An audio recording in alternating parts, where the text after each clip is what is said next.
It's the Bennington show. Early morning, April 4th. Yeah. King might be gone, but I'm still here. It's the Bennington show. I'm Ron Bennington. There's Gail Bennington. Yo. I'm Ron Bennington. I think I would have expected kind of more media looking back at King today, but no. It's the same kind of stuff that we do every day. I don't know whether we're very, very much in touch with our history anymore. Yeah, I saw like MSNBC was doing just a little segment on their coverage from that day and everything, NBC's coverage from that day. But it was like a very quick thing. I don't know if they're going to continue or do something of significance today. But I hope they do. Well, what I think they should do is Martin Luther King, if he was alive today, would he just be puking, looking at his life's work, backsliding? But, people always think that, I don't know, people like King or Gandhi were revered when they were alive, and it's just certainly not true. I mean, he was a very controversial guy. I bet if you would have done something 2 days before he died, one of those approval polls, I bet he would have been fairly negative. And I think that's why in 50 years from now, you're going to look back and somebody that we didn't expect is going to be revered. I think there'll probably be a thing of it's been 50 years since the little Marco speech. Kids will be like learning about Trump and how he brought peace and love to everything. He had a wall so people would feel safe everywhere. You don't know. You don't know how history is going to treat every. Remember, in the days after 9/11, we thought that it would be incredibly, thought about and remembered. And I don't think that it is. Yeah, it's certainly, you can't maintain the rawness of that day. And with every year that goes by, it starts to feel more like a historical event and less. Yeah, but I think less perspective than you would have imagined by now. I think other than people applauding for firemen, you know what I mean? I don't think we said, and that's when we decided this, and that's when we learned this. I don't think that there's one bit of historical clarity about that. Maybe that's true for King. Maybe we just turn him into that kind of George Washington character that little kids hear about, and you do that thing. Well, I'll never be that good. You know what I mean? Yeah. That's way over my head.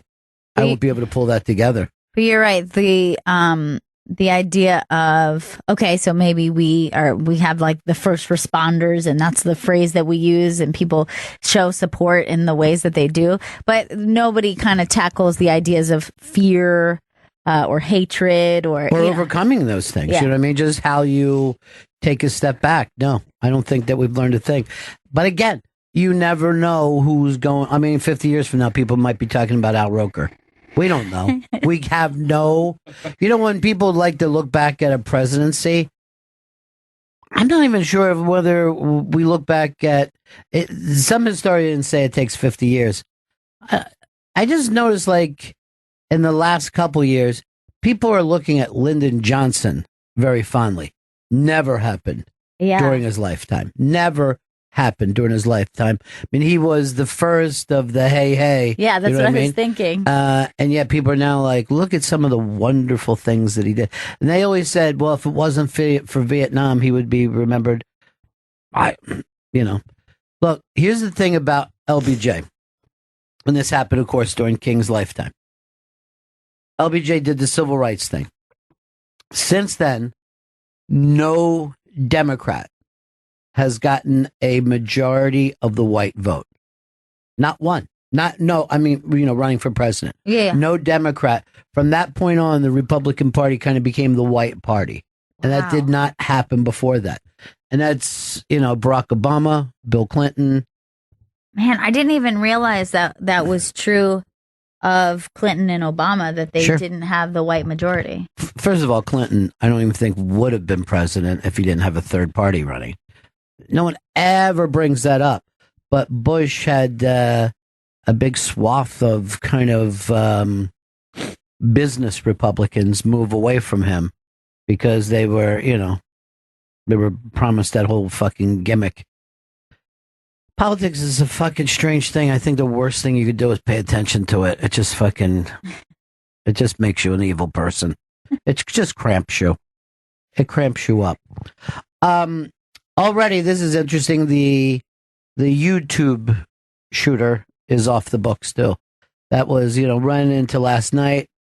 Today, we're more into the stock sliding, the trade war, and just Jeff Bezos stuff. Yeah. Jeff Bezos stuff. I was watching. Who's your guy on Fox News, Chris? Shepard Smith. So, all right. So I'm watching him yesterday, and he just comes back and he goes, nothing that the president just said about the Postal Service losing money every time we ship. Because, for days, I've been like this. So why are we fucking shipping their packages as a loss? Why is the Postal Service shipping Amazon packages as a loss? And Shepard Smith said, none of that is true. I don't know why we're saying that. Obviously, each thing we try to make a profit on. I never know what to say, you know what I mean? And then the trade war stuff today, they're like, there's no trade war. He likes to say there's a trade war to get us going, but if you look back on it, it's not so bad. I'm like, I don't. And then people are talking about, should we send the troops to the Mexican border, and people are upset about that. I'm like, I don't know, we send them all kinds of dumb play. I mean, send them to Jersey. I don't know why they've been at Fort Dix all these years. I don't know what they do there. Keeping an eye on Pennsylvania. I mean, somebody should after that fucking Eagles win. They have a presence in plenty of countries that we've had good relationships with for many years. Yeah, we're all over Germany still. Just in case you guys get any of your nutty ideas again. Yeah, we're still everywhere we've ever been. I saw a young kid that I said the other night he's joining the Navy, and I'm like, well, hope you get to shoot some nukes. I don't know how it all works out, but I know they got them on these fucking ships, so good luck to you with it. Fly a drone. Yeah, the drone thing. Remember how exciting that was for a while? No one even brings it up anymore. No, like the Predator drone, I think was the drone we used. It was called the Predator drone. That was one flying over like other countries. First of all, dude, every drone is a Predator drone. Never forget that. Even one that a little kid has. Well, people were like getting their own personal drones, and now you're like, oh, it's like flying a fucking kite. It's boring as shit. And it's so loud. Those things are just so fucking loud. You have no idea. What do you mean I have no idea? You have no idea. You're living in the fucking dark, dude. First of all, Chris is I have right. every idea that you have. You don't have a fucking drone. I kind of agree with Chris. You're clueless on this shit, man. I'm not the drone expert that I dreamed I'd be, but I don't need to be shot down in public over it. The loudness of these fan fucking engines on these drones. Yes, we're all familiar, Chris. I'm telling you, the first. What is it you want? You're worried about noise pollution? Where the fuck are you going with this? I'm saying the technology sucks. It does not suck. No one does anything interesting with a drone, a consumer drone. What do you mean a consumer drone? Like a drone anyone could go pick up at like whatever, fucking Best Buy. Yeah, but what is your... It's a fucking toy. I'm going to be honest, Chris. Yeah. A quiet drone scares me more. A drone I don't know is there. I don't know why his it's fucking not the focus. noise. That's what I'm afraid of. Who goes to Best Buy anymore? Oh, shit. Oh, you know what? My God. I'm glad somebody came. I'm glad a fucking under millennial or whatever they're called, a Z-Rock, came in here, shut your shit down. I like a big box store. You never been to a big box store in your life. You live in fucking a place that the biggest store you have is a bodega. That's where he shops for dinner. What? But seriously, Yeah. And I'll get off the derailment. But what was your focus on drone noise? Why, when we're sitting here talking about fucking U.S. military, Yeah. do you now come back and it's all about drone noise? Because I don't think people realize how fucking loud these consumer drones are. They're shit. People like They're you, Ron. They're garbage First of all, products. No one cares about the noise. A fucking car is loud. No one cares. You're Look, dreaming, dude. If I go buy a drone at a Best Buy or like He's obsessed with Best or a Circuit City, DC Richards? What do you do on a fucking time machine? What are these details? Why have you taken us down this fucking cul-de-sac? It's just down the street from Blockbuster Video, man. If I'm at a Comp USA buying a goddamn drone, I'm gonna expect it to be silent. Here's what's fucking funny. A, there's no reason for you to. B, look at it, E and Pete. They're killing it over there. Did you guys want? Yeah, come in. If you guys want to, you want to stop in. We got to announce the unmasked too in a second. What's up, boys? Hey guys. Hey. How are you? Look at you guys. Yeah, we're no. Come in and say hi real quick. All right. What's up? What are you guys doing? Tonight shows? We were just doing the Tonight Show at Sirius. It's a new radio program that they have. Yeah. We were just doing Nikki's show. You Up with Nikki Glazer. It's all about Nikki Glazer these days. Yeah, we're doing cross promotion right now. She's getting all the hot guests. Yeah. Physically, comedically. Yeah, they had a Sports Illustrated swimsuit model, and Ian caught me just like staring at her, like you know what? Just as a man, you're like I was raised. My mom was a feminist, just don't objectify a woman like that, and I was just like. Like a cat where there's a bird in the window and the cat's going ka, ka, ka, ka, ka, ka. Like that's what I was looking at, and he caught me on his Instagram story. First of all, why would your mom tell you not to objectify women? Why wouldn't she just let you enjoy your life? Just let her rip. Yeah. My mom told me, come on their tits. She said, come on their fucking tits. And she goes, degrade them the whole time you do it. They're all pigs, bitch. Yeah. This is what you fucking get. She's old school. My mom told me that. It's a different that's because you were from Marcus Hook. I'm old school. Yeah. I'm poor. Tracy was in the other day. By the way, last night. The Tracy Morgan. The last OG. Yeah. Did you like it? Yes, it was great. I'll tell you this very too. Funny. And Derek Gaines is in this. I know, I saw him. That was awesome. He plays Jay Bird.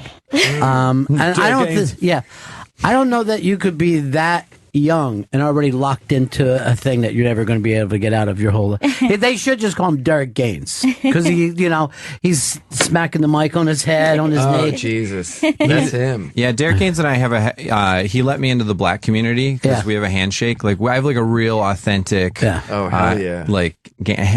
It's great. It's awesome. Now, you're in. I tell him, shake like a fucking man. One quick shake and that's it. I go, don't play those games with me. Don't do that. Yeah, assimilate. Old school Ron. Assimilate. I want him to get ahead. I want him to have a good life. You know what I mean? Yeah. I don't want to see tough him. love. Yeah. But Tracy's thing is no different than Tracy in real life. Like he just goes around and gives advice to people. But I did a mask with him the other day.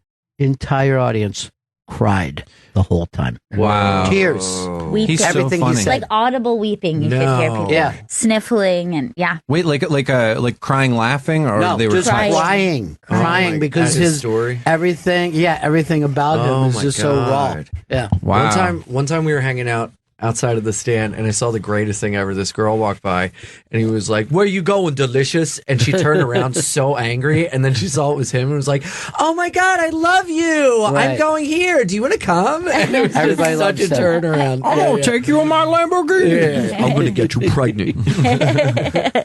Well, you guys came off a little racist there, and I don't know if that flies on Nikki's show. But I actually go. This is more of an outlet than an appearance. If I'm ever feeling depressed, one of the things that I do is I just walk around my apartment doing Tracy Morgan. I'll walk around being like, "I'm all about fucking penguin." That's my favorite thing. Pete, do you get depressed much? I do. Well, not lately, but like I do. I definitely do. I have a dark side and stuff, but Pete's killed a man. With his hands. Yeah, but he deserved it, so it was good. He wasn't. You're not enough of a feminist. I saw this thing where The Rock said that he has been wrestling with depression. I know, for isn't that years. straight? That really shocked me. I never picked up on that. And I don't even know what people mean when, like, I fucking have dark moods, but I don't know what depression actually, there's two things I don't understand if I feel the same way other people. Depression and, of course, love. You know what I mean? Like, I think I can fake love, but do I ever? Yes. That's what every shrink said to me. And I always say, I don't care if I'm a sociopath or not. That's such a thing a sociopath is that would right? say. Okay, good. We find that you're very apathetic. Whatever. Yeah, whatever. Like I care.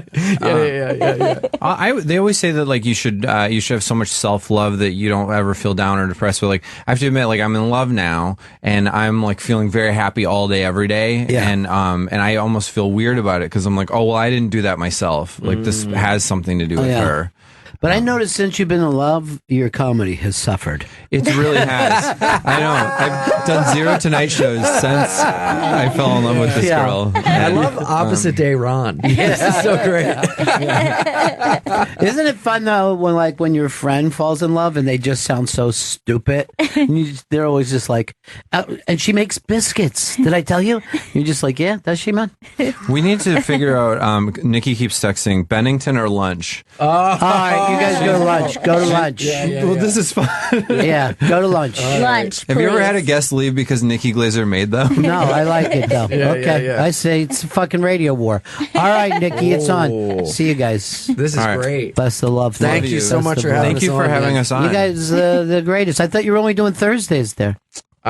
We did a pre-tape on Thursday. Or no. So- I don't know. They're So we never know. We never So, know whether she's live or not. Okay. Yeah. Well, pre-tape on Friday we did, and then today and next Wednesday, and then I think maybe Thursday. No matter what, right? Don't just because you're eating with Nikki, don't just order salad.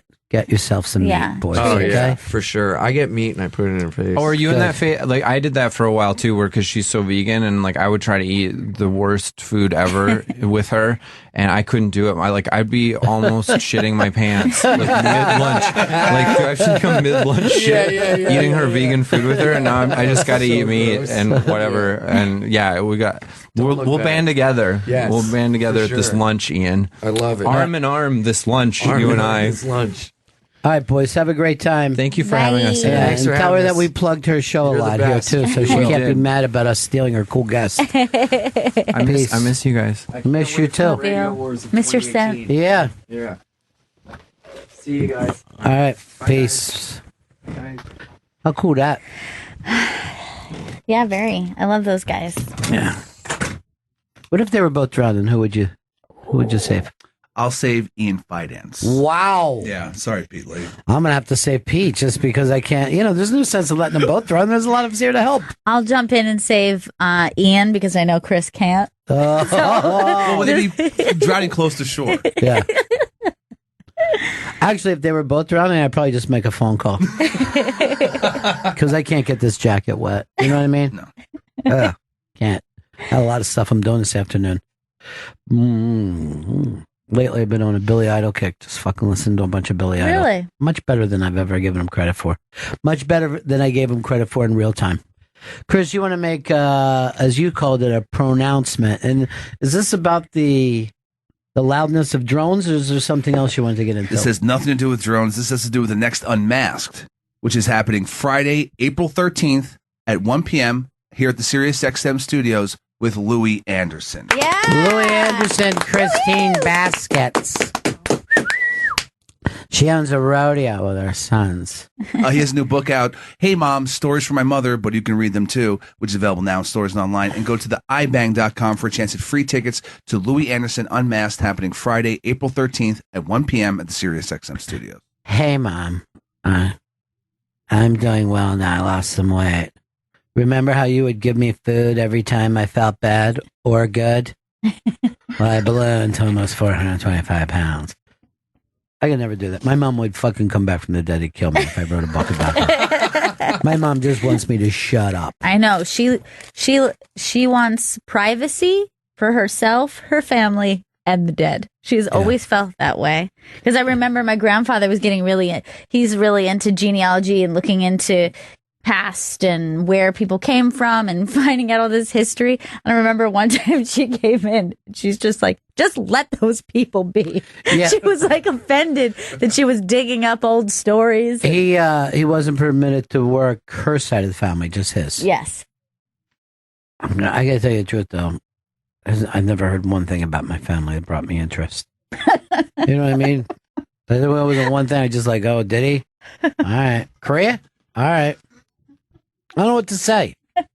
Some people you never met did some shit. But it wasn't like I got a fucking Charlemagne or anything in my past that I could find. Be great if we found out we were related to Nikki Glazer. Oh, that would be great. Go out to a vegan lunch and shit ourselves. Lunch or Bennington? You fucking decide right now. Fucks. I got Noah right here, and she's starving. How come Nikki never drops in?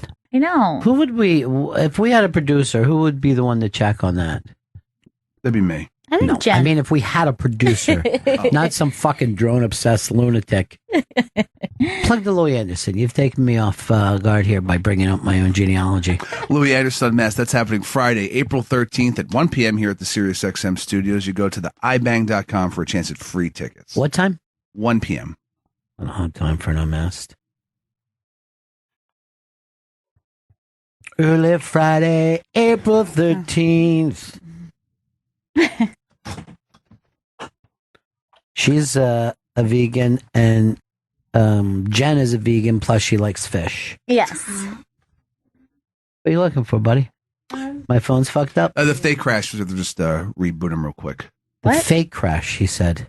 They just crashed, so we had to reboot them. It's the phones. You said, why did you said the fake crash? What does that mean, the fake crash? I didn't know. I didn't realize it said fake crashed. I think you What did you? did. What do you think you said? I thought I said the phone's crashed.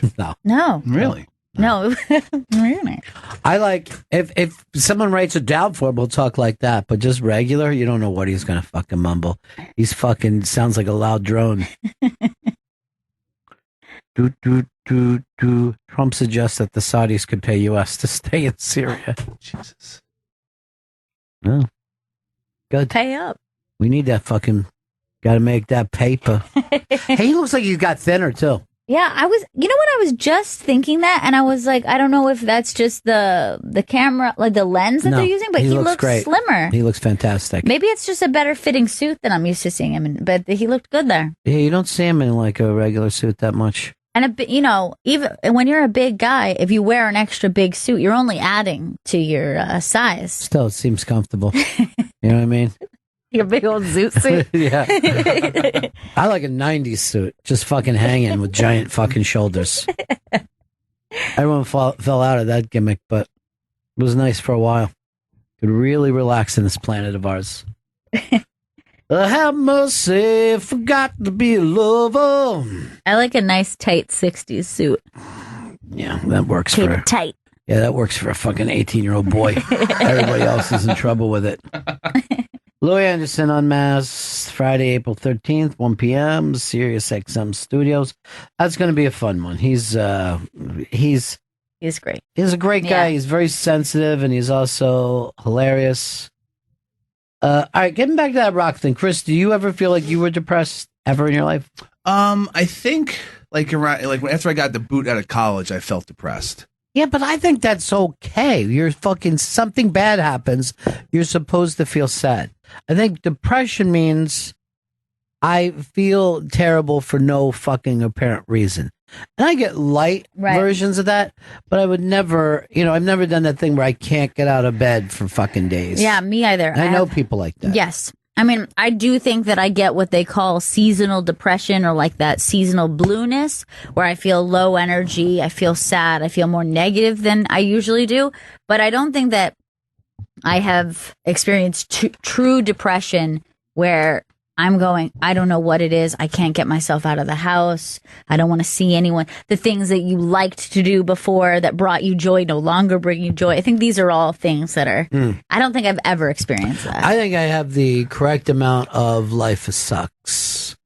You know what I mean? Like, I see through the bullshit. And you think you keep it consistent. Yeah, It doesn't just like drop out of nowhere.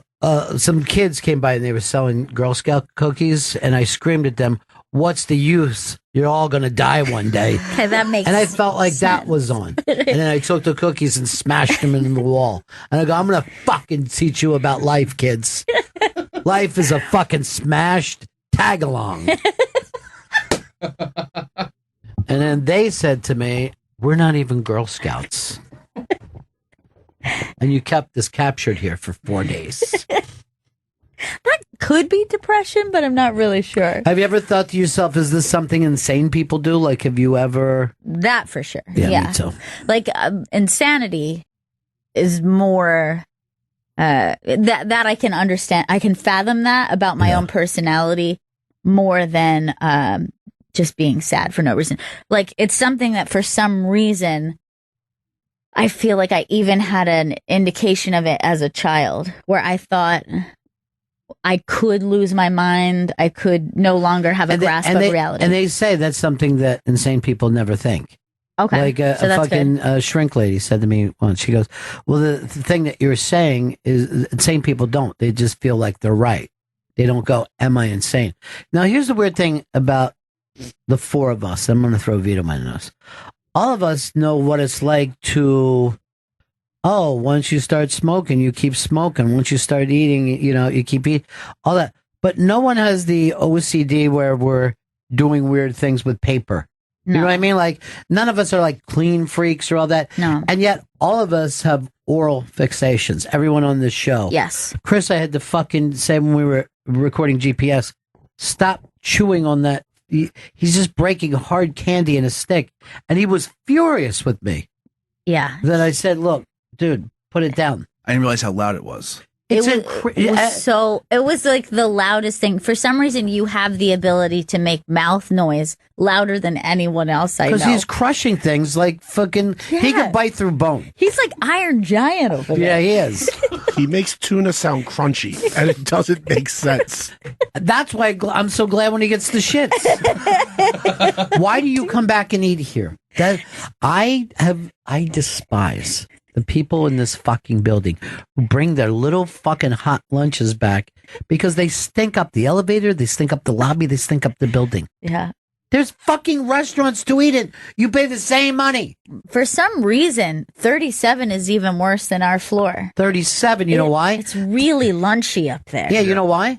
They're a bunch of fucking 9 to 5 losers. They don't even have shows. You know what I mean? Like, they don't care whether they work in radio or fucking paper products. The fucking amount of people that work here that actually walk into a studio is probably 3 to 5%. At least Disco Dan walks down here every once in a while. Fucking, not on a snow day. You know that he took off the other day too, right? When it snowed? Yeah. You're kidding. Yeah. That little flurry, it didn't turn into anything. Well, got 5 inches in the suburbs, and that had him scared. Yes, but he lives on the island that he works. Right, but he can only travel underground, and he's worried all the snow will go down there and suffocate people. Oh, my God. I miss him just fucking telling us every detail of what's going on upstairs. I know. I miss a certain persona that he's no longer. The gossip man. He's legally prohibited from portraying that anymore. Because he was like this, well, guess who had a camel toe today? And then HR decided that was an awful thing to do. They're no fun. Forgot to be a lover, have mercy. But yeah, do you believe that thing that the people who have oral fixations, whether it be food or smoking or drinking, do you believe that stuff that starts very young? That it's like the way you soothe yourself? I don't know whether everybody's doing everything because they were young. You know what I mean? Everybody's trying to either rebel against mommy and daddy or please them or, my baby hurt. Fucking babies. I wish we could forget it all. I wish that you couldn't remember anything lower than being a freshman in college. Like your first memory is like, I remember going to Dartmouth. And that's it. I don't know where I came from before then. Because I had heard that, and I don't know if this is true. This is just one article was citing that if you're young and you, let's say, suck your thumb or do something that soothes you, you are less likely to have outside addictive personality. Where a baby that's given just the opposite. That a baby who gets a pacifier, because they don't know how to self-soothe, they're like, give me that thing that makes me feel better. Instead of going, oh, I suck my thumb or I pat my head or I cuddle myself or something like that. Then you're like, I need that thing that makes me feel good. And then you continue that personality type. It's interesting because the reason Chris is a chronic masturbator, right? Yeah. And it really goes back to when he was younger that his mom used to masturbate him all the time. That makes sense. When he would cry. Because he was colicky, I think. Very. Colicky. We used to have to go down there and just slap his back for 45 minutes just to get the phlegm out. Yeah. The whole neighborhood took turns. He was raised by a village. Oh, Colicky Chris, they used to call him. He had a bad dream of a loud drone that was outside the Winn-Dixie where he was shopping. How about out of nowhere that he screams out, "I love a big box store," when he's never been in one in his life? Just some fucking Astoria, Queens, basically Subway rat. The pizza rat was his fucking high school mascot. I heard you guys are getting a Target, though. I heard it on New York 1. Oh, shit. Chris calls it Target, and he thinks it's so cute. Getting Yeah. It's really clever. It's like classic. Where are they getting a Target over there? They're gonna. I think in Astoria. I could be wrong. There's three new. There's gonna be 3 Targets. New York 1 was very excited to report this. One in Astoria, one somewhere in Manhattan, and one in Staten Island. Which I was like, that doesn't shock me. Manhattan already has one uptown too. We don't need another one. We're good with that one. Where uptown? 114th Street. Well, I'm not going up there. There's also a Bob's Discount in there. What's that? Five-finger discount? Cool, man. You can't steal from Target with the Target police. They have badges with the Target logo on it. Badges? We don't need them stinking badges. Get it? You From walked that right movie? into that one, Vito. From that movie, right? Forgot to be a lover. I don't want to say who's stopping in because Chris is never sure. He's never sure. And I don't want to say any of these stories in case they end up in Dish today. Do we know? We have There's a little mark next to it if it is in Where's Dish. the little mark? I don't see Say it. Dish right next to it. It's not a mark so much as a There'll word. be a word next to it. There's only one. It's a mark shaped like a word. Chris, here's a contract. Make your mark, would you please? Got it. There's only one on there. There can only be one. Chris, why don't we announce them what we're doing at the Austin City Limits, the Moon Tower? That's tomorrow. Ooh, exciting. Mm-hmm. So you're not going this year, Gail? I am not going to Austin this year. I'm very sad that I'm not going. Is it because you don't like Colin Quinn? Is that the bottom line? And I can tell you, I'm so sad to not go to Austin because I loved Austin so much. I had such a great time last year. And you know that I'm crazy about Colin Quinn. Yeah, I know you are. I'm gaga, and I'm not ashamed to say it. I would call it a crush. The big crush on Colin Quinn. Would you call it a bro crush? No, I'm female. Oh. Well, I know it's hard to tell sometimes on this show, but I am a girl. I always called it a bro crush for the way you felt about your own brother. I just took it to myself. I go, hey, we're living down south. They got to assimilate. They got to get into it. I guess just because I'm on a no-fly list. It could be why. Chris is on a no-fry list since his colitis. I wish he'd obey. Today he only had an apple. He's only had an apple since Thursday. Yeah. And somehow you put on weight. I don't know how you did it. Should be impossible. His body's revolting. Holy shit. That's what fucking mean. Fatty? The fuck? Come on, dude. Let's not go to that. He called me revolting, so fatty in there and go fuck No, I yourself. said your body was revolting. Yeah, your fatty body's revolting as well. At least I didn't say he was hideously overweight. Look, Vito, you're not. Doc is a doctor. And that's a medical term. Yeah. Vito, you're not going to Austin either, and mainly because we decided Chris and I would end up killing you if Gail wasn't there to protect you. We would drown you in the Rio Grande. Plus, he's addicted to hallucinogens. He's tripping. He's tripping right now. That is true. That's because I dosed Now, him. Vito will be here, but I don't want you tripping here. No, that's just because they're in Austin doesn't mean you can do hallucinogens here. It was a one-time thing. Let me tell you something, you learn your Captain lesson? Trips. I did. Okay? Enough with the fucking Grateful Dead thing. He fucking goes like this. He takes out his mushrooms. Time for a little dating company. So corny. Hate for you. You hate everybody. I love Why you guys. are you so I love upset? you Because too. You might love me, but you don't love fucking Gail. Fucking we love know Gail. that. She had to say it so dirty. Yeah. Didn't even come off like that. Yeah, no, it did. All right. It's Weird, really uncomfortable. because you didn't have to lick your lips while you said it. I don't understand why you said it that way. Hey, I know it's probably too soon to jump into this YouTube shooter, but there's kind of an oddly hot crazy pussy thing. The videos of her. Yeah, the workout videos. Did you watch those? No. What's up on the iBank? I watched a little bit of her like yelling about meat and stuff. Yeah, she's. But I'm like, why couldn't I caught her before when she was just straight out bad shit? I think she had a couple channels, but her main cause was she was pro animal, anti animal, like all abuse. crazy people. You don't have any volume, Chris? Yeah, this is the videos. These are just a compilation of her dancing because YouTube pulled a lot of stuff. Yeah, but other people have got it.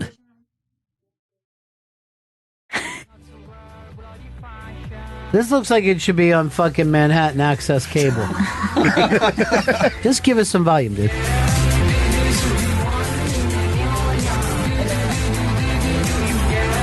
So, big problem was that her beef with YouTube is that they stopped monetizing her. Well, yeah, basically there were, I guess, some privacy, or not privacy. Privacy. What is it called when they monetize it, when they censor some of her stuff. Censor. That is the word I was looking for. And then they also didn't let her make money off of it. Like they banned her from monetizing any of her videos. I think because they said because of the content, because of risque content.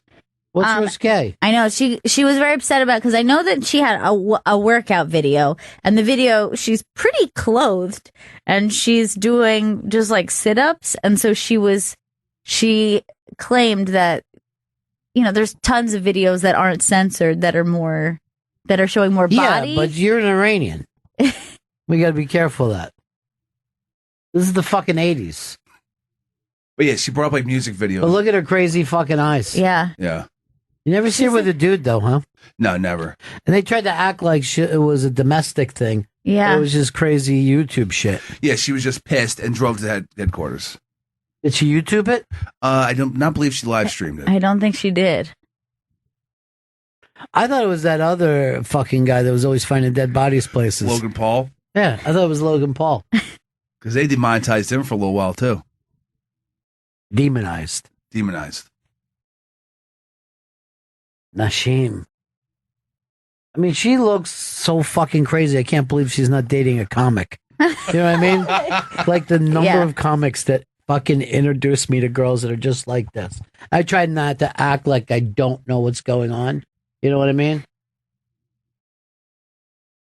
Yeah, but you could tell in the eyes. See that one with the brick wall? That's from her video.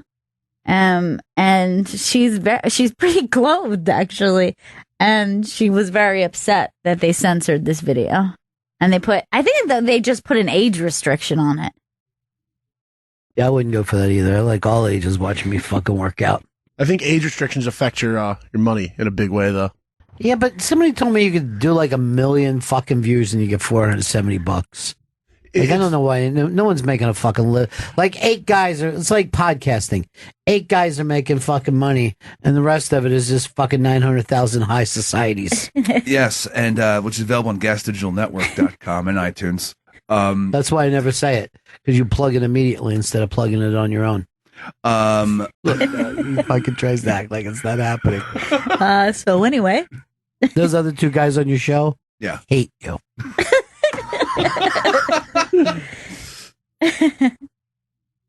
Yes, you can get like millions of views, and I think the most guys get like 15 grand a year. Yeah, you can get millions of views. You do whatever you want. Yeah, I got a new one called Loud Drones, and Jarrett, what's up? Hey, how's it going, guys? Cool. So, yeah, you're talking about Nassim and everything, but basically, yeah, all the creators on YouTube for the past about year or so had been having an issue. Basically, one of the biggest creators, PewDiePie, had a huge fiasco where they this basically I think it was one of the Washington Post or something like that, had put an article out saying that he was putting out Nazi type content, and it was taken out of context. It wasn't necessarily true, but basically YouTube got afraid and their advertisers got scared.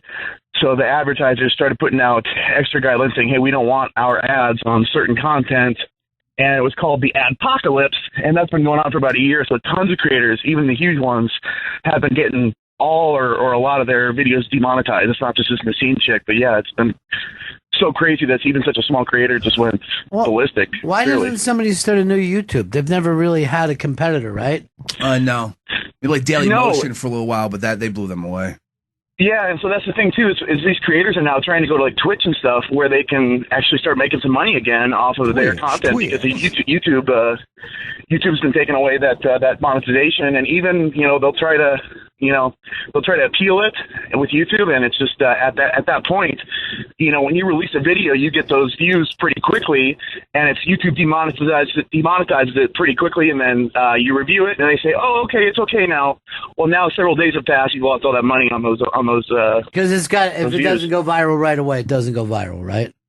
Pretty much, yeah. Especially like with the big creators, when a big creator like a Roman Atwood who has 10 million followers, when he releases a video, he gets those views right away because he releases, almost every day.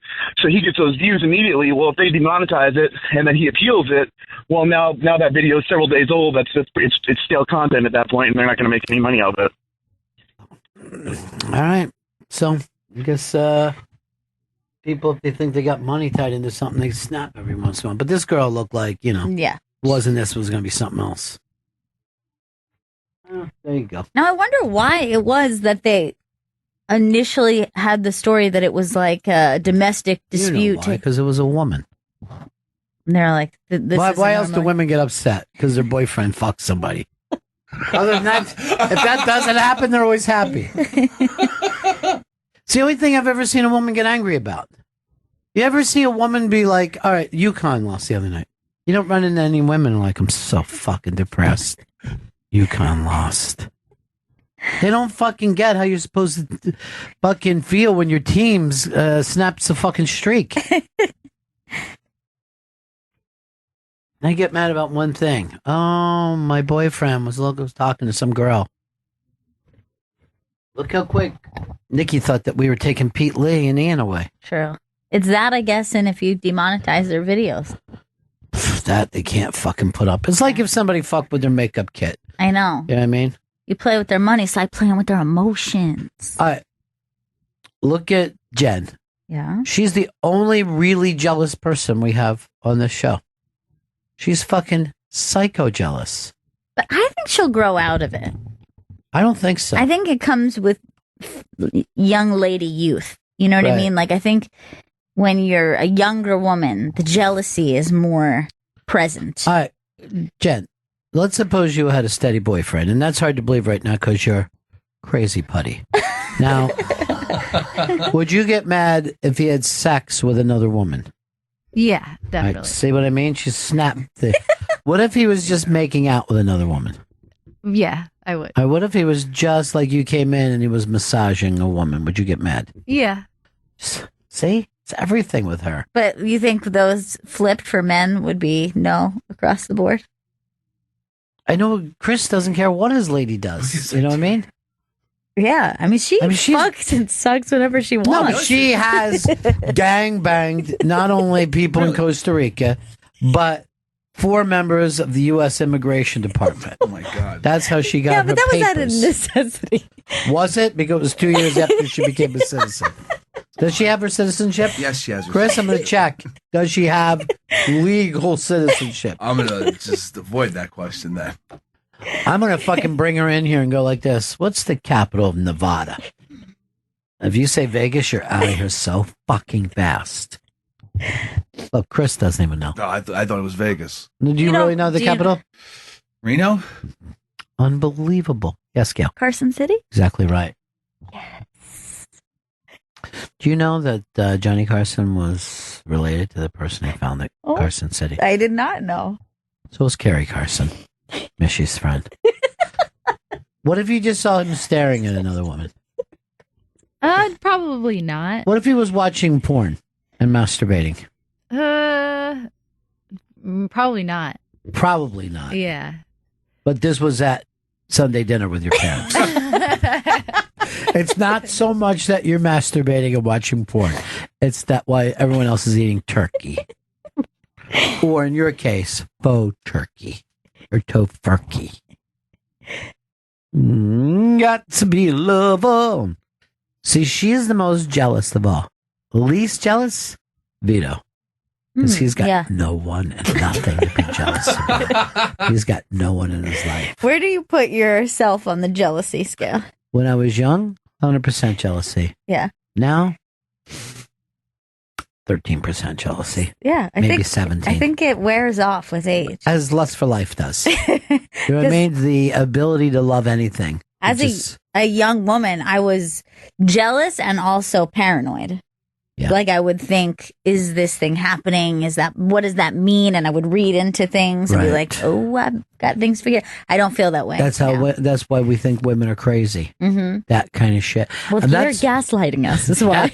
But that's why you can tell a woman you're being crazy right now because they've been crazy before. You turned the gas on so it smells like gas in here?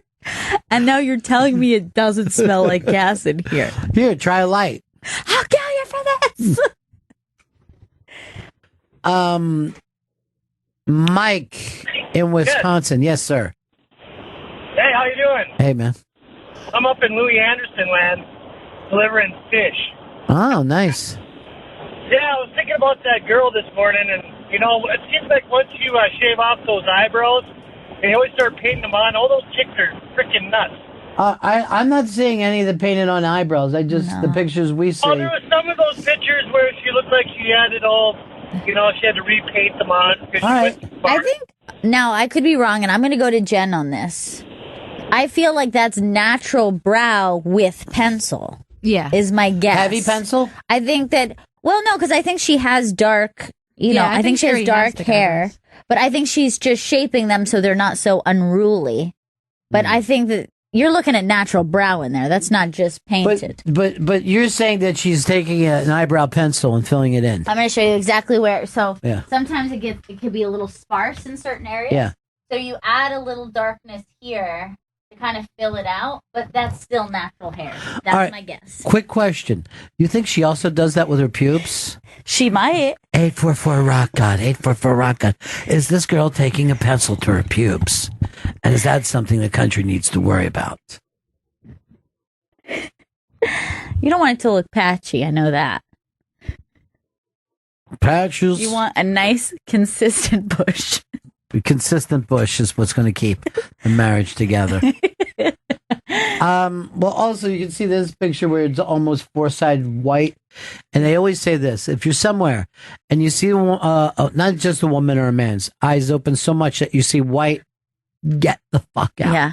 That person is bananas. Anytime I'm in a conversation with somebody, they're like, hey, man, you know what the thing? And they're leaning in, and you can see that their eyes are so wide that now their little eyeballs just look so teeny tiny. Their little irises look small.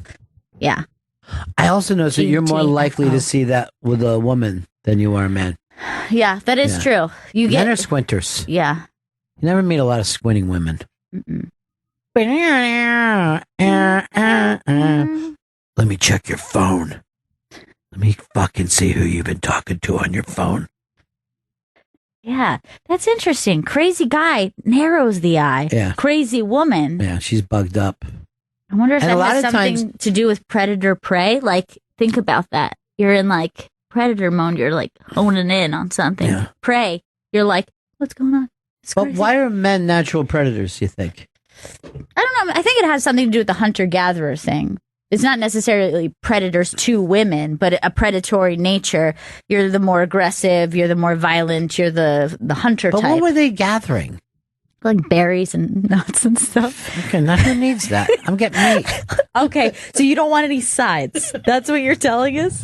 Look, if you can gather some fucking potatoes, then great. Yeah. If you come back here with some kind of berries and I got fucking deer meat, I'm going to make a nice sauce for that venison. I'm It's a nice blackberry sauce. Cooking it on a stick over an open flame. Yes. Even starches and greens we were gathering. You and I the think. children get to eat after I'm done eating through the carcass myself. Can't we just have a little bit right now? You're not plugging Louis Anderson today? Oh, I am. Louis And you're not Anderson. plugging Hunter Society? Louis Anderson Unmasked. That's happening Friday, April 13th at 1 p.m. at the Sirius XM studios. And Louis' new book, Hey Mom, Stories from My Mother, but you can read them too. That's available now online. And go to ibang.com for a chance at free tickets to Louis Anderson Unmasked. Let's bring him into this. Hey, Mom. Hey, Mom. That's good. Oh. Did you write that down? It's all you started Did you doing. really? Then you... I almost did. Then I was like, why? I'm not going to write that down. I'm going to break myself with that weird. Plus, you don't even have a notebook with you. You're just writing it down on the paper that you're going to be throwing out on. Why don't you just go write in a trash can? I've seen him throw out his notes from the day. A guy in a trench coat came up, like an older dude today, like deep state looking, and he just dropped the paper in the trash can, and then I went over and grabbed it and read it. Did you? Yeah, and it just said, kill them all. Oh my God. Intense. But it literally did look like some kind of fucking NSA meeting with, I don't know, the mafia. I don't know how all that shit works. I saw a man on the subway once, and he was wearing like an old, like the khaki trench coat, like the cool traditional. looking. Yeah. And he had like a manila envelope that had, the That's ties vanilla. like this. Yeah. Like the tie Yeah. like this. Old school. And Right, it that- literally had a top secret stamp on it. And I went, Holy shit. is this a costume or are you a real person right now? It's like the worst spy ever. Top like, secret for my other spy friend I'm meeting from Russia. It's like, this has to be a joke. I was just like kind of looking around like, is this going to turn into a candid camera situation? Where is this going? When I go to the park, I try to sit back to back with people and start talking to them. I'll just be like this on a park bench. It's all going down today at 3. They're like, what, excuse me? They don't play coy with me. The hit is going down today. Turn around, they're watching. Yeah, don't look at me. Just know that everything depends on this murder that you're committing. If someone if someone's come up to you and said they need you to commit a murder for a government, would you do it? Because it would be such a relief to me. You're like, thank God I've been waiting this my whole life. I'd have to have them make a pretty good case. Not me. I'd shoot a baby if they told me they were with the government. Have mercy. Did you see the sun shield that they want to protect, or is this part of Dish? The sun shield to protect the Great Barrier Reef. If I was the guy that could save the Great Barrier Reef, I didn't even know it was dying until I did a Jim Jeffries Unmasked. I know, that was very... This is how little I pay attention in Australia. It's up on the iBang, but they've invented this thing that's going to block some of the sun because it's only like 1 or 2 degrees. It Yes. changes everything. Exactly. It's the rising temperature is throwing everything off. So I guess the shield will just keep the temperature down a little bit. But then doesn't it need sunlight or No. doesn't? Just the exact opposite. It's getting too much sunlight. Okay. That's why it's not 100%. It's not living at nighttime there. But if this happens, Mr. Burns can fucking put Springfield in total darkness. All right, now I know how lazy Chris is. Ronaldo hammers ridiculous bicycle kick, right? I went and looked at that before you even did it. I go, that's a typical play. For me, this is like someone getting excited because someone threw a bomb. I've seen bicycle kicks. The bicicleta? Yeah, since like fucking I think the World Cup in 1964. I haven't seen as much soccer. Yeah, yes, high school kids can make the same fucking kick. I mean, it's impressive when you see it, but it does happen. It happens. It's not like a rare thing. It happens all the time in every league that exists. But you just even stole the fucking... go back and look at fucking Pele's. Those things were fucking ridiculous. And nobody had ever seen it before. That's standard issue bicycle kick. Yeah, I mean, like, they're always exciting. It's like a good move, but it's like saying like a slam dunk. It's not like exactly. It's not like he does a backflip off the rafters. No one's going to say fucking a ridiculous slam dunk. It was a real jam. Now, are you really blown away by that, Chris? I was impressed by it. No one says it wasn't impressive. Yeah, it's ridiculous. impressive. It's impressive because it's something a person of his stature does. You know what I mean? Would you call it like a ridiculous bicycle kick, as he says? A standard bicycle kick. And certainly not a redonkulous like he tried to get through. That's what was my But you stole the headline. Did I? Yeah. I don't remember stealing the headline. Well, all you have to do is look at the headline. That was the headline that I think Pop URLs put out. I didn't even see that. I just saw it on YouTube. He's such a liar, and you catch him in a lie, and he fucking brings down 10 more lies. You're as noisy as a drone, my friend. That's just the mouth noise. We got to take a break here, Chris? Our special guest is running late, but yes, we should take a break. Well, we're not surprised he's running late. Look at the ethnic background. God. That's not a bad thing. A lot of stereotypes are fucking true. True. The Irish drink too much. Yeah. Italians are hot-headed road ragers. That's not a bad thing. The Latins have a lot of side pieces.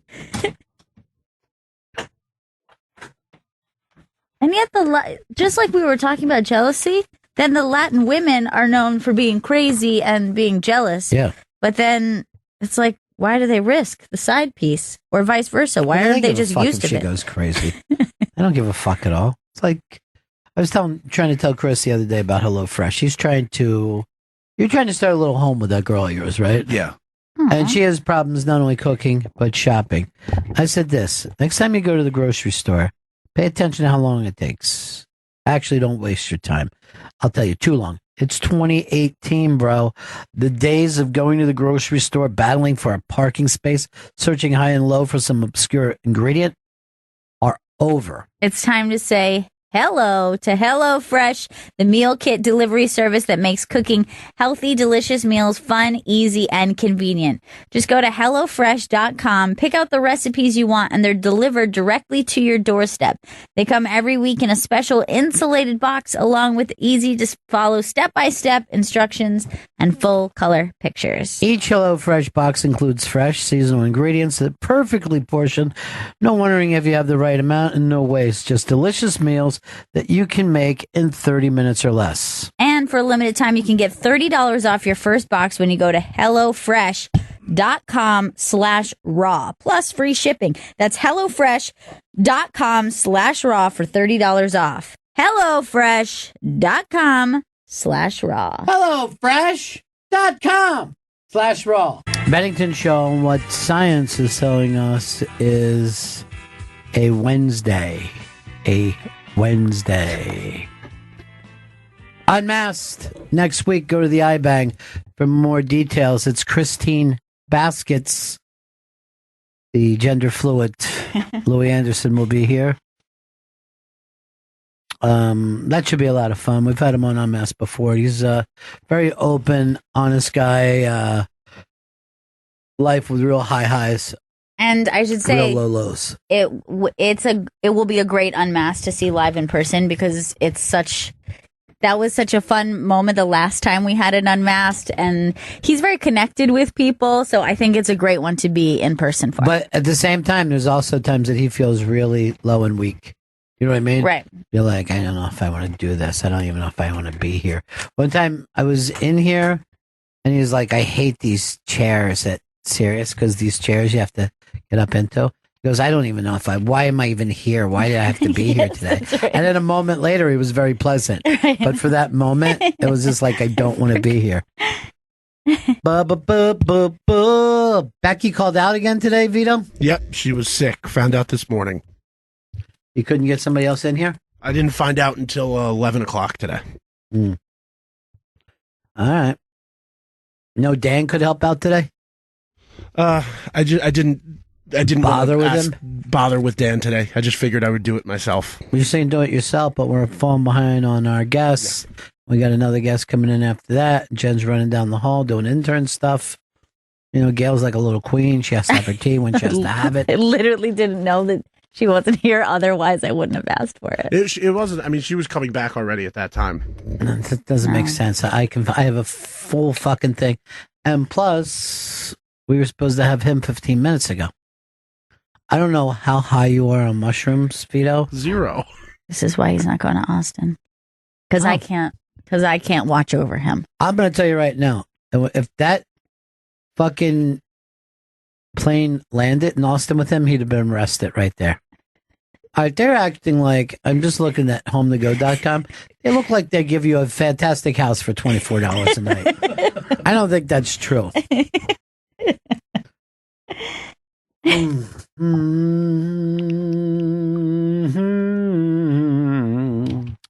All right, we're going to start our Less Dish segment now.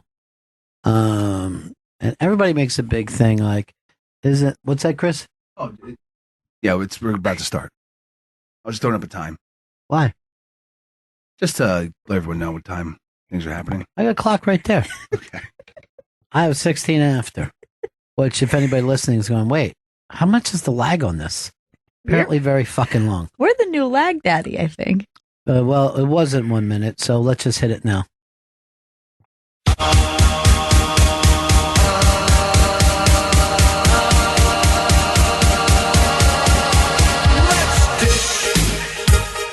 Put on your headphones, Jen's got the news.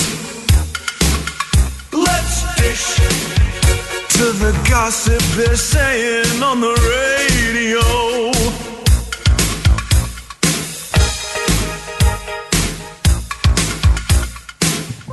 TV's this week's Dish segment is sponsored by Dish, TV's leader in voice technology. Dish tuned into you. To learn more and sign up today, call 1-844-CALL-DISH, go to dish.com or visit a local retailer near you. And Jen, who do you have with you today? Today we have Monroe Martin. Oh, Yeah. Love Monroe. I love you too, Ron. Gail.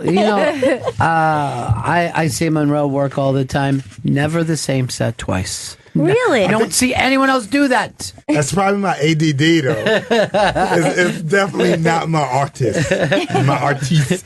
So autism. You set out to do the same set that you did before, and then you just go somewhere else. Yeah, I'll try, and then I'll be like, oh, they're probably bored of it, or this, that, and the third. So then, in order to get myself excited, it's weird, but I'm more like, all right, what joke won't work? I've been telling a bunch of religious material, and just to see if people get offended. Yeah. I love when you do a bit that has changed so much over time, but when a woman, old lady, called you a racist name, and it's so fucking funny, even though it's the most brutal, terrible, you know what I mean? Everything about it is not set up comedically, and he makes it very funny. Thank you. There's more to the story. Yeah. Because she kept yelling at eventually they took her out, and she kept going, I can say it. I'm like, here's a nigger. And the people and the wait staff taking her out, I was like, okay, what do you want us to do about that? And then what happened was, so after she's out and the show is over, and I still do my set, and I didn't kill after that. That's well, what do we do after this? So there's two dudes. I didn't know you can carry. There's a license to carry in Arizona. People can carry inside of clubs and shit. So after the show, people taking pictures, and these two dudes walk up to me and they go, yeah, man, you shouldn't have made fun of that lady with the cancer. And I'm like, she called me a nigger. And I was like, yeah, but still. And then they showed me they were like, well, lucky you didn't make jokes about us. And they showed me the top of their gun. Well, one guy showed the top of his gun. It could have just been that part of the gun. Right. It could have just been that. This is all I got, but be careful. But you were saying that was basically the first time in your life someone did that, right? Yes. Just to say, here's my problem with you. Yeah, it's wow. I think all black people fantasize about what we'll do to a racist whenever we're confronted by him. And the answer is nothing. And you fantasize, and the answer is nothing. When you're the only person there, it's absolutely nothing. You're just like, Yeah. But, there's the thing that was like, on her part, like, she set out to hurt somebody's feeling. You know what I mean?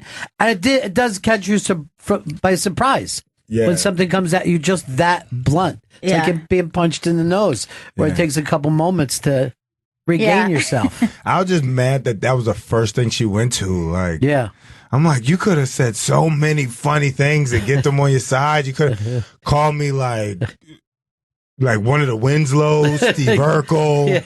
There were no monkey jokes or nothing. It was just nigger. Like, ew, how hacky. Yeah, how hacky. So hacky. Yeah. That's hacky. All right, you got a little bit of dish for us? I do, yeah. So this one's up on the iBang. Dave Chappelle is being sued by one of his concert goers for his security assaulting them after the guy threw a banana peel at him on stage.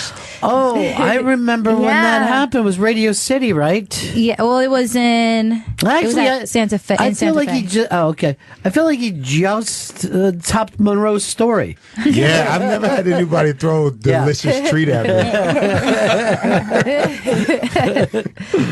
incident happened in 2015, and Dave Chappelle brought against him a claim like he was trying to sue him, but then Dave dropped it, and then now the guy is suing him for his security hitting him.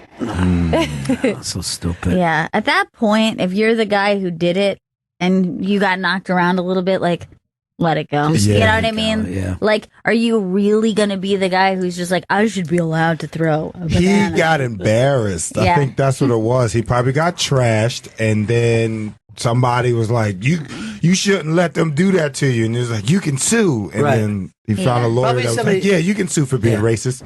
Yeah, somebody said you could get $8,000 for that and take the next 2 years off. Yeah, off of 8,000. What does this guy work at Taco Bell? So the next story is Seth Rogen. He says he knew about Stormy Daniels and Trump's alleged affair about a decade ago. He knew her because she starred in a couple of his films, The 40-Year-Old Virgin and Knocked Up. I didn't even know that Stormy Daniels had done, I think, 3 Apatow films. Really? Yeah. What? Yeah, she had small parts.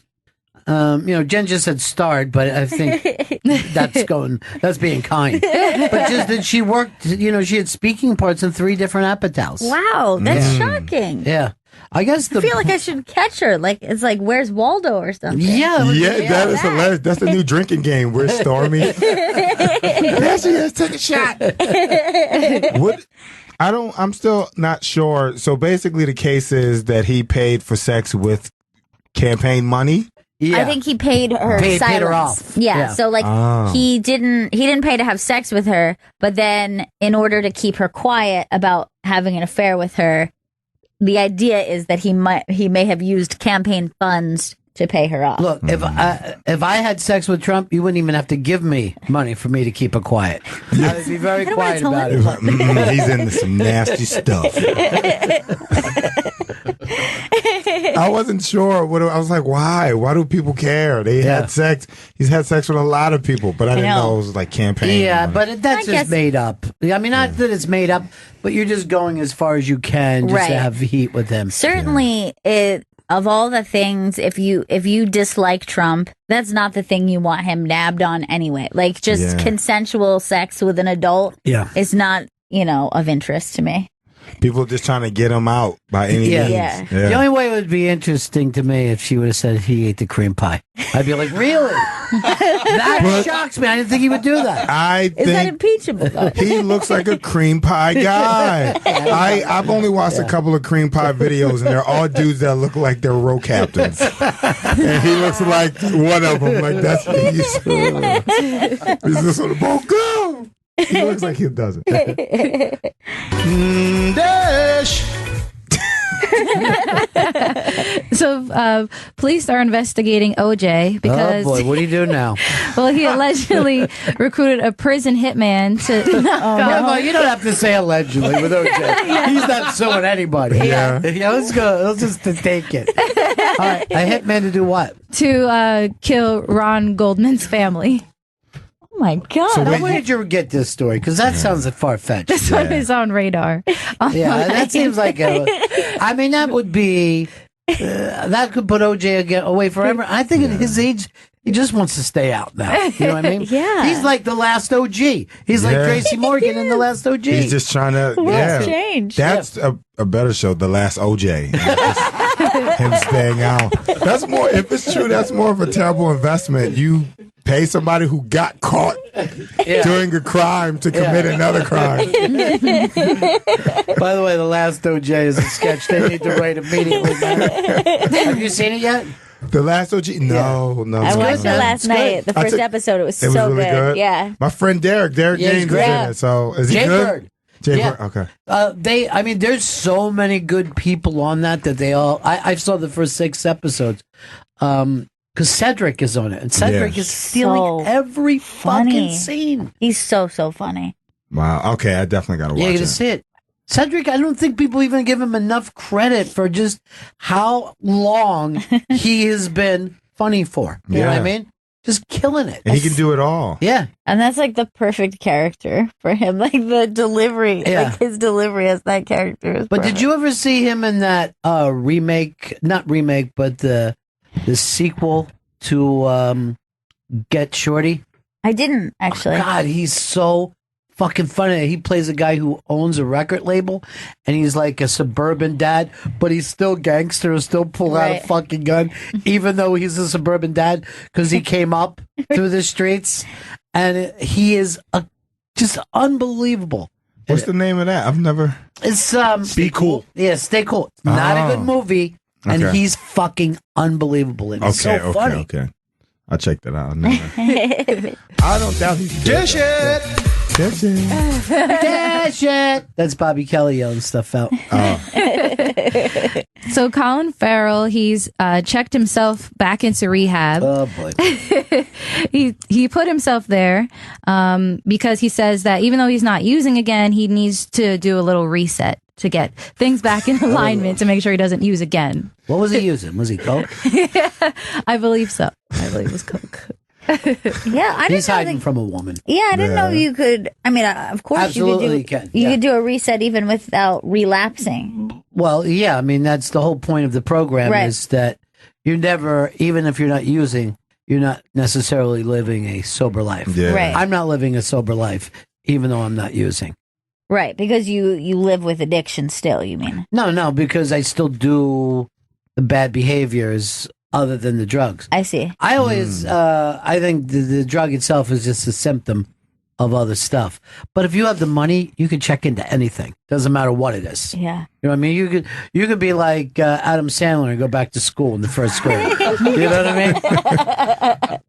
I've always thought I would enjoy like a mental health check-in. I don't know why, but But his mental health check-in facilities are different from the ones Yeah, they're we nice. can afford. Like I these know, are like the that's true. Malibu Right. places. He's getting a back massage Yeah. and facials. They're putting hot rocks on his back. Yeah, That's like, what I want. Just a hot rock on my I'll back. do drugs if that was the way you get better. Yeah. But I'll just get high for the even vacation. just the idea of just like, like looking out the window wearing socks and a nightgown in like the middle of the day, it just sounds kind of relaxing. Yeah, That's how I do that, picture though. a mental health day. Yeah. And you're just all fucking tranked up on something. Yeah. But you can do that regularly. You can just stay home and enjoy your view. But then she'll be like, I got things I got to do. I know. I put the You got- pressure yeah. on myself. I would just like to hand somebody my belt and shoelaces. Yeah. I don't know what I'm going to do Like right maybe now. just do like a little lockbox Yeah. at your front door. And also, rehab is nice if you have a little stash of weed, just something, Is you that know what I mean? allowed? Couple of pills and some coke. So that's not rehab. That's just a staycation. Yeah, it is. What I want to do is just go to Malibu for a week or two. Yeah. Yeah. Without having heard about addiction. Yep. So, but the best thing about any of that stuff is when everyone gets real, and then you're allowed to ask questions, so you can say to a woman, "So wait, you fucked all 3 of them? Is that your low point? Is that ass too, or what did you do? So you got to be rock bottom to fuck strangers, huh? You know what's like really funny too is like some people's bottom is like so fucking like somebody be like, "Oh, I spilled wine on my dress at a fucking dinner, so that was it." I know. And I'm like, yeah. that's it for you? That's your bottom? Yeah. I've heard people who no longer drink, and their experience was just like, I really embarrassed myself. And you're like, oh, that's it. Like, I didn't realize. You don't have a problem until you're the life of the party, and until people don't do anything until you get there, then you got a problem.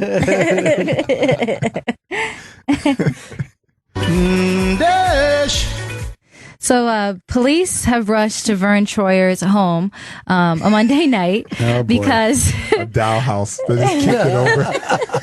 So sweet. I know you in here. So sweet. That tiny little house. One of Vern's friends made a call saying that they described him as being extremely upset, drunk, and suicidal. And then cops and the fire department had to respond, and they transported him to a hospital for possible alcohol poisoning. And now he's being held there for 72 hours for evaluation. Yeah, of course. They love to keep you. All that is hilarious. Just me seeing him getting fucked up off of like thimble shots of alcohol. And then they're just like got him on like a leash. They're like, we had to restrain him. The guy make it sound cuter. I know. I was like, oh. I mean, the guy had 2 beers. What's the problem? It's kind of like when you see a chihuahua that's like really tough and mean. You're like, aw. It's like, come on, play with this sock. Vern has done, I mean, it's been a long time since those movies, and it seems like he's still out there. Yeah. And we like know his name, which is like normally somebody in that position you would not know their But how name. does he make his money? Appearance money? Is that what he does? Like go to clubs and they pay him? I believe so. Because you do that, right? Well, you have that thing at clubs that you do. Yeah, like VIP status. Like, would you go in Vern Troyer's VIP section? Probably. Very small space. It's very tiny. It's just very little small. Just for him and one other person.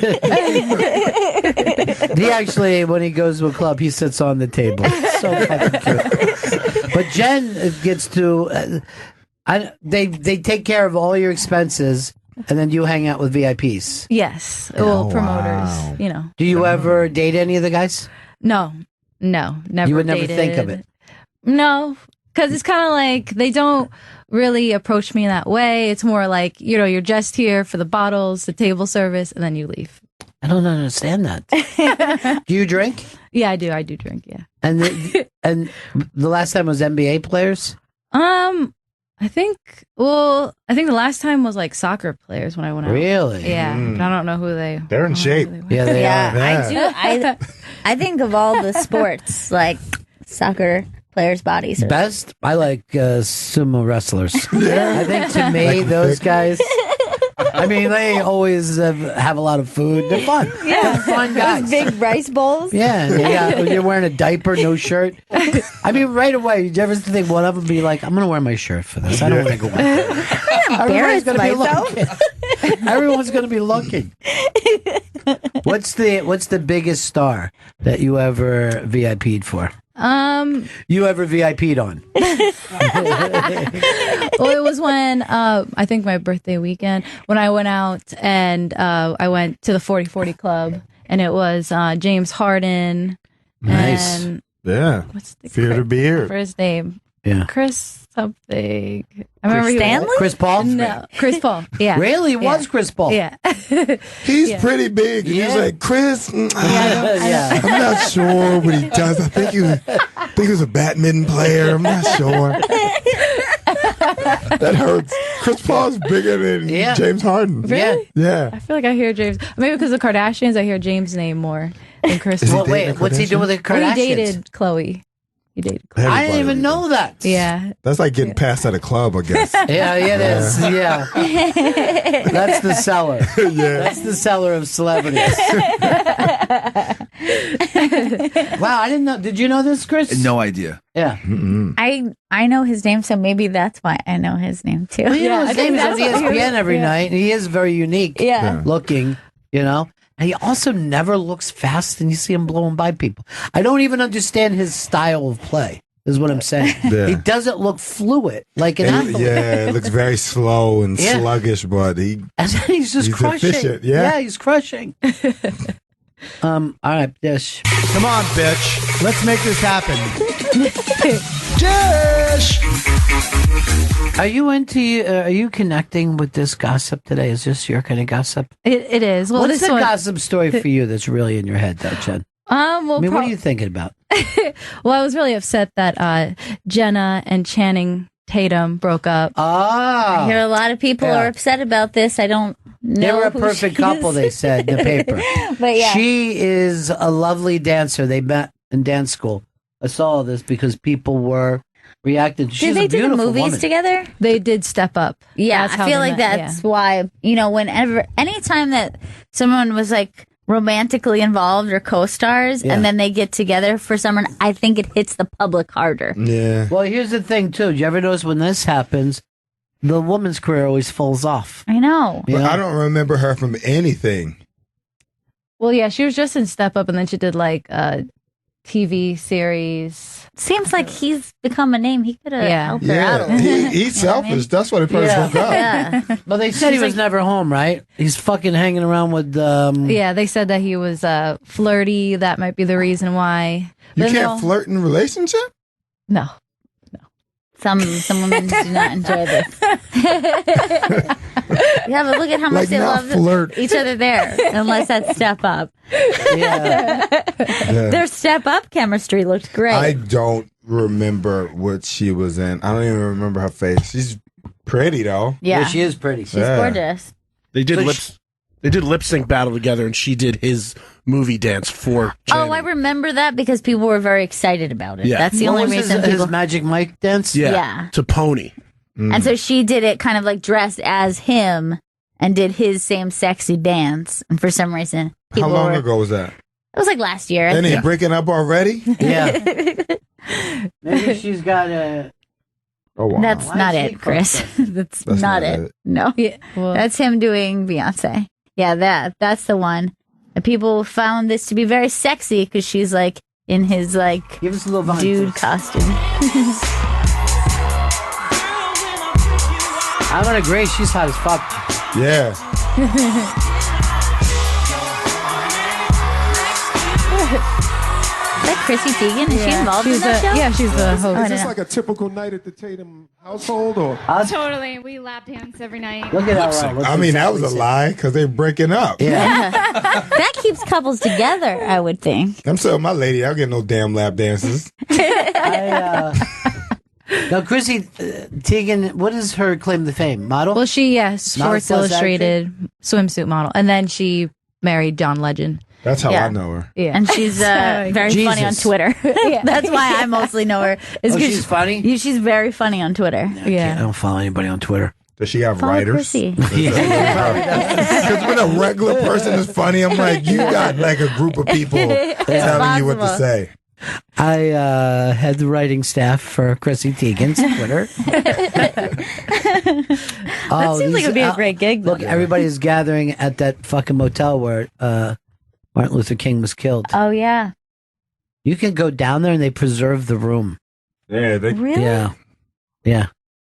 like you can't stay there, Yeah. or No, or you got to just that one recreate the room. moment. Yeah, that one room is exactly the way it was the day that he was killed Wow. 50 years ago. Wow. You think like that motel won't turn around right away and went, you know what? We could really draw some people into this. This is a nice move for us. The I have a dream deal.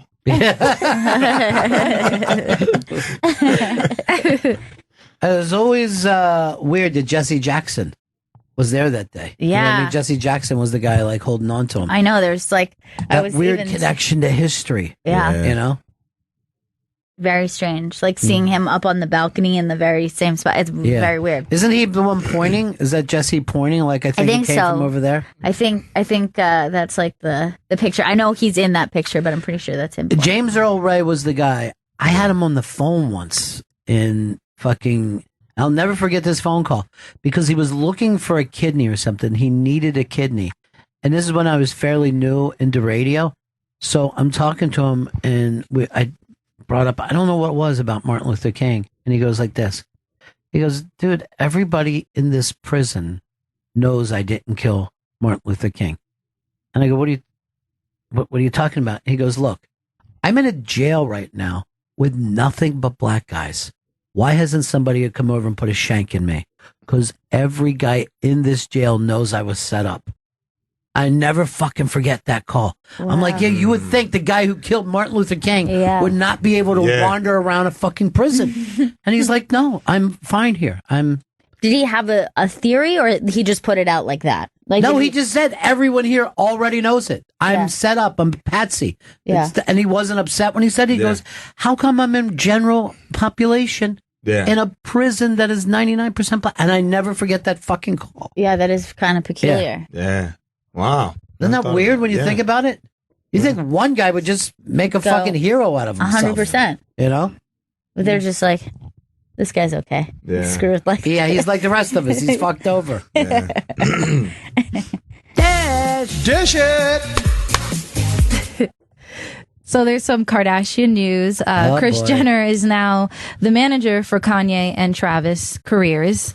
Wow. They're saying that Kris kind of put into Kanye's head that his manager right now isn't doing enough for him, and she's all about brand management. Yes, because Kanye's career has never been well. I never knew he had a manager. Yeah. Like, at least a manager, I don't think you should go on stage and do that goofiness. Right. Yeah.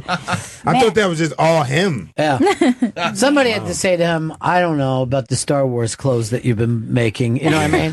Like, leave that out of it. What do you mean, derelict? But it's not like Kris Jenner is going to be in touch with the kids of today. You know what I mean? Yeah, is she, like she's the manager for all her kids' careers, so like she obviously knows something. It just seems like a weird move for him. But don't you think that Kanye's audience is different than the ladies who watch the Kardashians? I would think so, yeah. So wait, if she's the manager for all them, so basically all her kids did were fuck celebrities. Right. So that's what Kanye has to do, is fuck a basketball player. That's going to be her first suggestion. Yeah. Grab hold of that dick and get a career. Yeah. It would be great if one of the Kardashians was just dating a plumber or something. Now it's a guy I met. I love him. He's a good dude. Line and he's cool, and we go to Outback Steakhouse a lot. Yeah. No big deal. Kris is just furious, and she's like, he's a good father. We're getting an apartment in the suburbs. Is Kim more famous than Kanye? Yes. I think you think so? Yeah. I think she is. Yeah. Which is weird. Exactly, because Kanye had to do music for years. She didn't do anything. Right. You know what I mean? She's famous for being famous. She had that sex tape. She's famous for being famous, but she was even kind of famous before the sex tape. Yeah, that's true. She made Ray J a little more famous. Then I give her credit for that. Yeah. But is he? Who was the other person he had a sex tape with? Wasn't there one more? Yeah, didn't he? I think he did have a different sex tape after her. Yeah. Yeah. Wait, no, Ray J had another sex tape? I think he did. Yeah. I kind of remember that. I don't know. Maybe I'm wrong. Maybe not, but maybe we're thinking of someone else, but I feel like I remember, or at least he had some other sexual scandal of some sort. Yeah. He was dating Bobby Christina. Okay, maybe that's where it came from. Yeah. So he must be a really good-looking guy, right? Is that what we're all agreed on? Yeah, good-looking guy, but kind of a dick, kind of a bad handsome person. Fella. Yeah. Well, I got to meet him very briefly, and he seems like a cool guy. I think. Yeah, I don't know. Where'd you meet him at? I was doing like an MTV sketch, and he was like the host of it, and he was like happy to be there, like more than us. He's like, "What's up, y'all?" He's like, this is a sketch, right? He's like happy. He would like smoke and then keep referring to God, like, God got a lot of plan. He got a lot in store. I was like, all right, man, just keep this thing going. What is it about black performers who just feel like their career is out of their hands and it's all up to God? It's just that God has done this and that. It would be nice to see a black performer just like give themselves a little credit. Sometimes. Yeah, it's like you got it. I worked hard for this. He woke you up So the rest is on you. Yeah. Yeah. Like, if you're just sitting around waiting for him to do something, he's like, I did my part. You're alive. Right. Get busy. Yeah, that is true. What more do you want? I put bees on the planet. Yeah. Very, very tired from everything I've done. And y'all killing the bees. Yeah, I don't know. Dash. So, the filmmaker Charlie Kessler is suing Matt and Ross Duffer. They were the creators of. So far, I've never heard of one person in Yeah, you said 3 names. They're the creators of Stranger Things. Yeah. Oh, okay. For allegedly ripping off his idea for the show. It was originally supposed to be called Montauk, and he brought it to them, and then they basically took the idea from him, created Stranger Things. Look, you can't write a song or a movie without being sued. You just can't do it. Yeah. Everybody sues because everyone had a similar idea. I told you guys a long time ago I had a similar idea for the last OG. Remember? But I had it as an Italian guy set in the West Side that he would come back and Times Square would be all different. Yeah, totally. And I had him as an older guy than that thing. But I know that they didn't steal it. Right. It's fucking not that hard of an idea to come up with. You know what I mean? I would like to think somebody stole your idea. Yeah. You know? I would just like to get $8,000 for it, so you take the next 2 years off. $8,000 is this magic number. Yeah, that's it. Where are you living? So, I mean, I think this goes nowhere. You think Nowhere. it doesn't go anywhere? Well, here's the thing.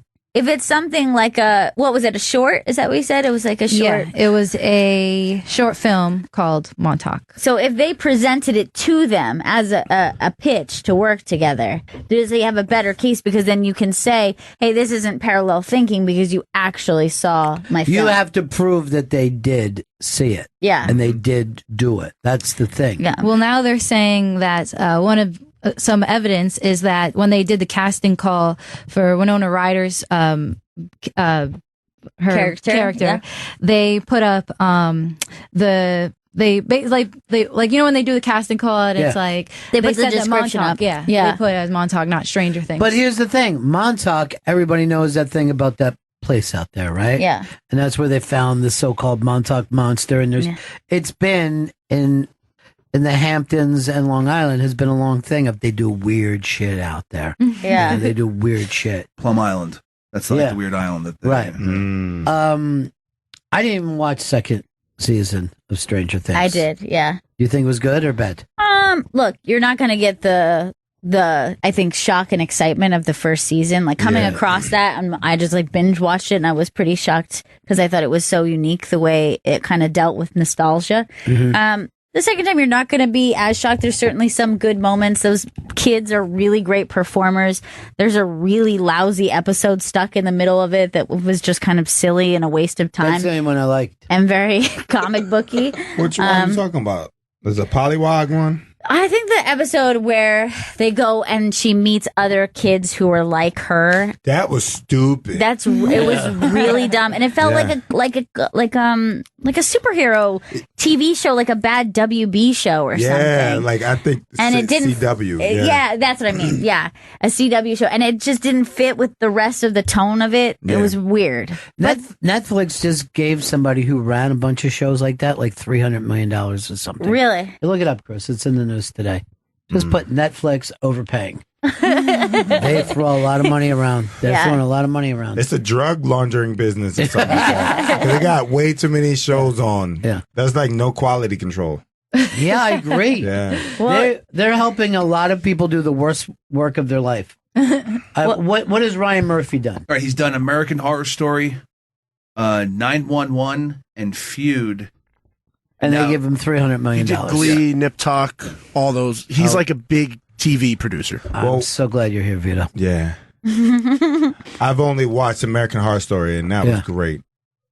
That's a great show. Would you give him $300 million? No. Yeah. I give him just as much money as it took to make American Horror Story. I called him up this. I said, I'll do whatever you need, $8,000. Yeah. That's fine. IRA. That should be the last $8,000. 2 years. 2 years, $8,000 is all I need. Wouldn't it really hurt to find out that everyone on the cast and crew got 8,000, but you got way less? You're like, yeah, that's a low number, but mine's lower than that. Yeah. You're like, oh, you didn't know 8,000 was his magic number? They gave Jerry Seinfeld, I think, $10 million to do his act from 40 years ago. Go back and find your old notes. That was a documentary. That's how I looked at it. Did you? Yeah, I didn't look at it as a comedy special. It was like, okay, the history of Jerry. I missed, out of everything, the cars and coffee. I'm like, if you would have had more cars and coffee in this, we would have had something. That's on Netflix. Yeah. They gave him $8,000. Do whatever you want. Buy coffee for everybody. Netflix is crazy. But they say they have every country in the world watching. Yeah. You know what I mean? Yeah. I mean, it was not long ago they had broke that thing that, was it 700 new original series, movies, different content? That obviously is not going to be 700 great, fantastic, groundbreaking. It's not going to be things. 3. I mean, if you get 3 out of 700, I'll be shocked. So many bad, and I've watched them to the end. Like these stink. Like I watched Ritual. You seen Ritual? I didn't see it yet. It was so bad. It started off so good, and then it just got terrible. Yeah. The same thing with Open House. Started off good, terrible. So many. I seen Roxanne, and I was like excited to watch it. Just her getting beat for an hour and 30 minutes. I'm like, where's the story? Yeah.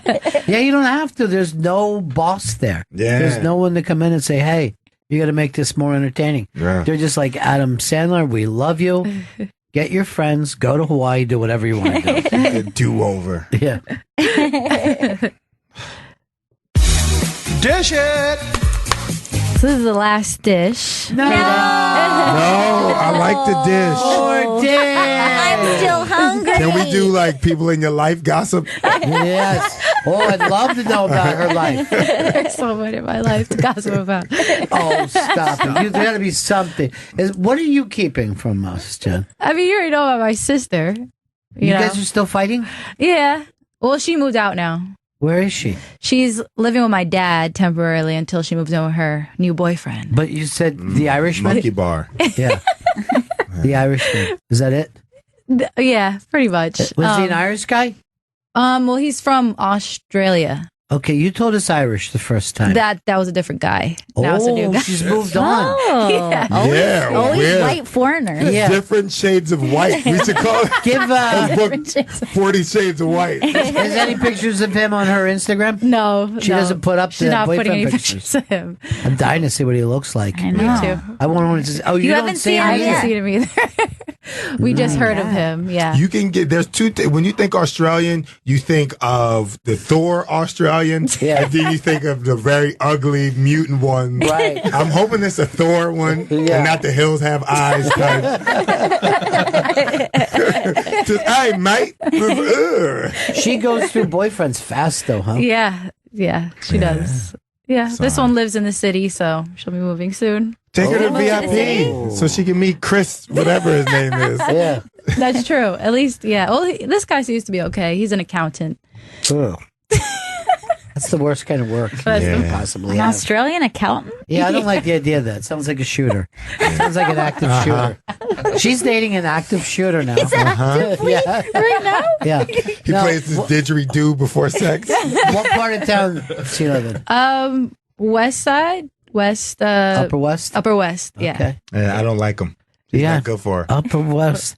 No, she looks like Jen, but Jen and her do not get along. But then she really embraces the Trinidad thing. Mm-hmm. So she dresses up like a Trinidad.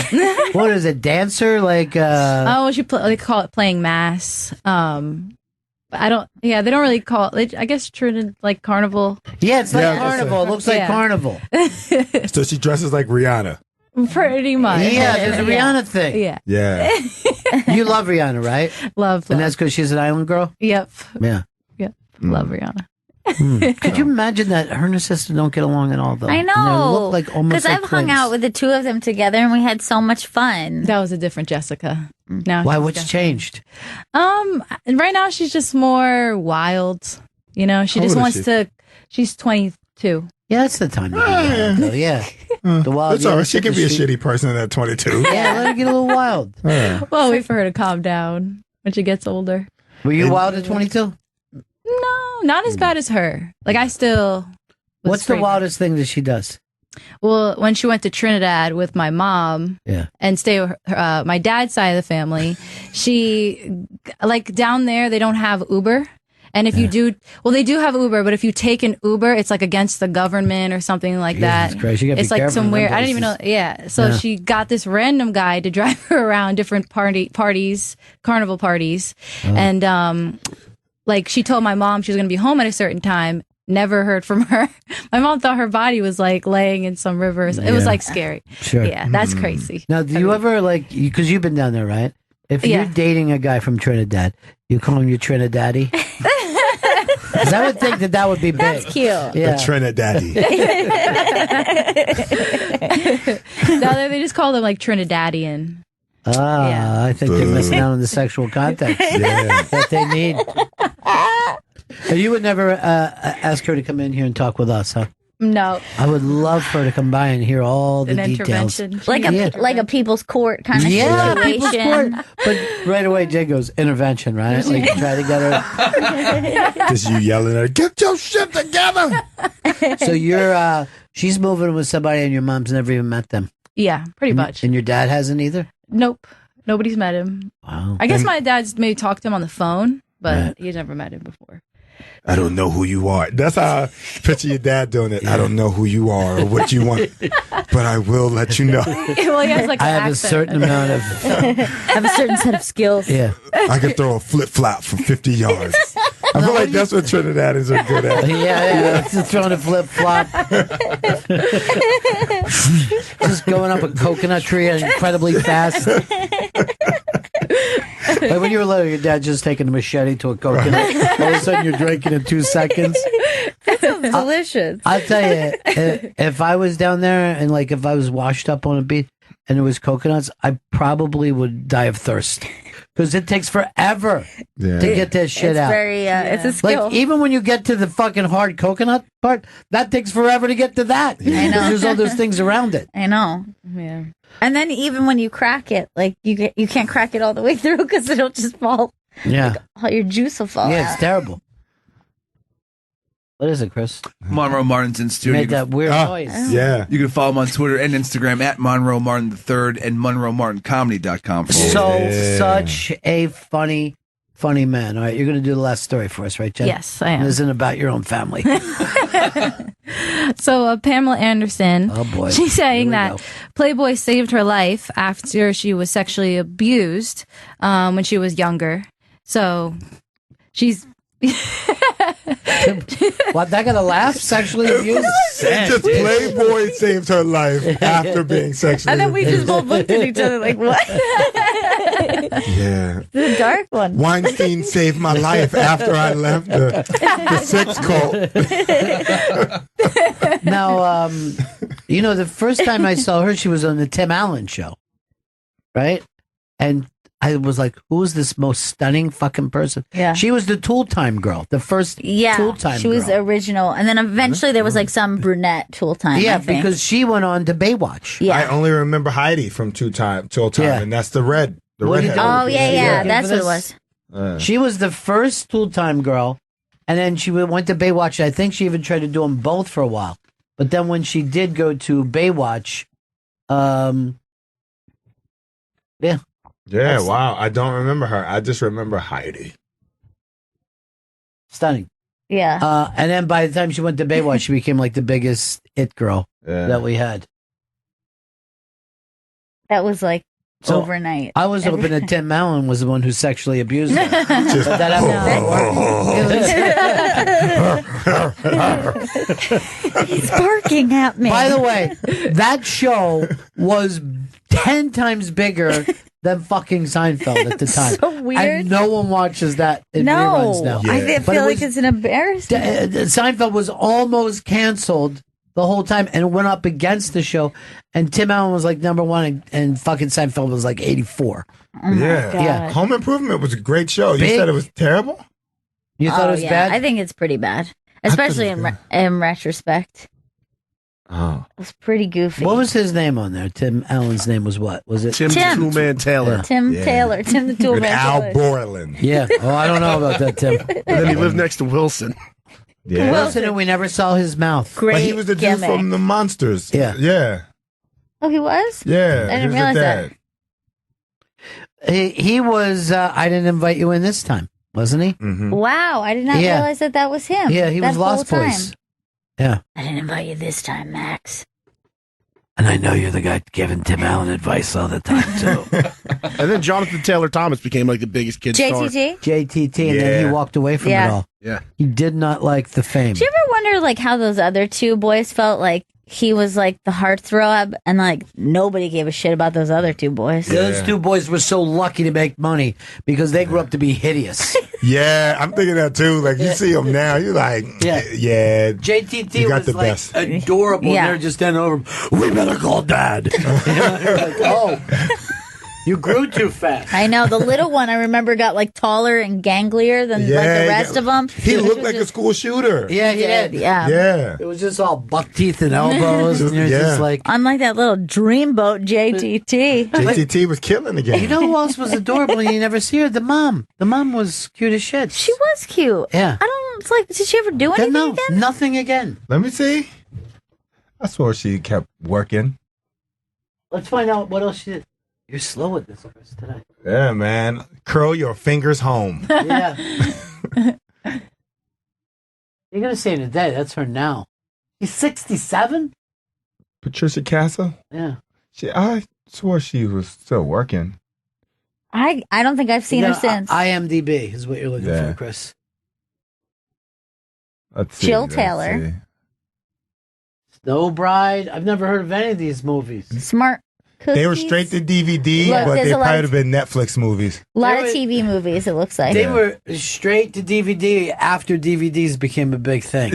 Okay, looks like the last thing is she was a reoccurring character on The West Wing. I don't know if that was a big character or what, but that was still Wait, a while the ago. West Wing was still around in 2005? I always thought of that as a 90s thing. Yeah. I never watched an episode of The West Wing. I've I seen never plenty watched of it clips. either. Yeah. I know people say it was a great show. I never watched it. I never got into it. Man, never once. What I don't. It's like watching the news. It's too depressing. Man. Yeah, I stay away from political shows. They're too real. I know. Yeah. Every single day. That's why I was glad to break up the Trump news with a YouTube shooter yesterday. I go, oh, this is refreshing. Just like something we don't have to read his nothing tweets. to do with the president. Are they still going to make us pay for YouTube Red, though? Shouldn't there be like a package? Yeah. I'll tell you this, they're going to be a lot more careful before they ban somebody. After, I mean, what she did was horrible, but it may help us all. Vito, you used to make YouTube films, right? Yeah. You fell out of that? Yeah, I don't know what happened. I actually found one of my YouTube videos from like 8th grade. You were one of those kids, like a little kid who would make like YouTube videos. Just him playing with wrestling figures. Aw. Yeah. Take that, Destroyer. What was that series that you made that time? The Halls? Yeah, who'd you make that for? With Nerys. But what was the platform? Instagram. I thought it was on Snapchat. No, that was on Instagram. Oh, okay. Vine Reporter was on Vine. Right. Oh, so how long? But those Instagram things were very short, right? Yeah, they had It was short back videos. like when it was like, I think only 15 seconds before Instagram moved to a minute. Yeah. Why don't you and Norris get together and do like a Halls 2? Yeah, no, not even a Halls 2, just a special, a very special Halls. I mean, I would love It's a reunion thing like they did with The Office. Oh, that would be great. When's the last time you saw Norris? Probably like a year ago. Wow. Used to visit my bar a lot when I worked there. Give her a call today. Okay. And say we want to bring her back in to say hi. She was great, and she was an intern of ours. Yeah. She was great. All right, that's it for Dish, buddy? Yes. Oh, we went past the time, too. Your plug time. Yes. This week's Dish segment is rented by Dish, TV's leader in voice technology. Dish tuned into you. To learn more and sign up today, call 1-844-CALL-DISH, go to dish.com, or visit a local retailer near you. And Monroe Martin, thank you so much. Thank you for having me. And not only is Monroe so funny, but the whole crew that you came in with are all such funny guys. We got to do more stuff with you. Thank you. All right. You can follow Monroe on Twitter and Instagram at Monroe Martin III and go to MonroeMartinComedy.com for all of his dates. Yes. Thank you. All right. Right back, Bennington. Welcome back to Bennington. Nate Bargatze's in studio. Yes! All right. Dave will be on The Tonight Show Thursday, April 5th on NBC. And he's performing at Caroline's Comedy Club here in New York City Thursday, April 5th through Sunday, April 8th. Go to Carolines.com for tickets. So you won't even be running that set anywhere but Caroline's, huh? No, I'm going to go run it tonight. Yeah. In between stuff, I'm going to go to the Cellar and the Stand, and that will be it. Because, Caroline's, I'll tape before Caroline's. Yeah. But I ran it, I've run it a few times, just sporadically. It's tough when you don't. It's getting harder, too, with, I feel like the more you headline, I mean, nobody cares about that. No one cares at all. People are at home like, oh, keep going. You're struggling with your good place to life? Yeah. But it's like this, I'm talking about your jokes. Your jokes are getting a lot longer. Yeah. And so tonight, or tomorrow, I'm really kind of doing one story, which I've never done that. And, so we'll see. It could go real bad. Well, yeah, it is. You heard it here first. If it does, I called it. Here's the thing: if they don't buy into it within 30 seconds, you're gonna have a long 5 minutes. Oh man, when you're in a story and it doesn't go good, that's right. I have a bunch of off ramps that I can always just get out of it. Like, yeah, if I need to, because you don't want to be in it when you're in it, and if it's going bad, it's real long. When you're like, dude, this is like 10 more minutes, and you can see in people's faces they were like, "Wait, was that your friend or the store manager who said that?" Yeah. Like, I got all the names. If something happens during a story, if a tray drops during a story, I mean, just go home. Fucked. Yeah. Go home. It doesn't. You can't. You're never going to get them back. And then they try to make. They're like, no, don't keep doing it. The audience will tell you that. Yeah, the Tonight Show is like.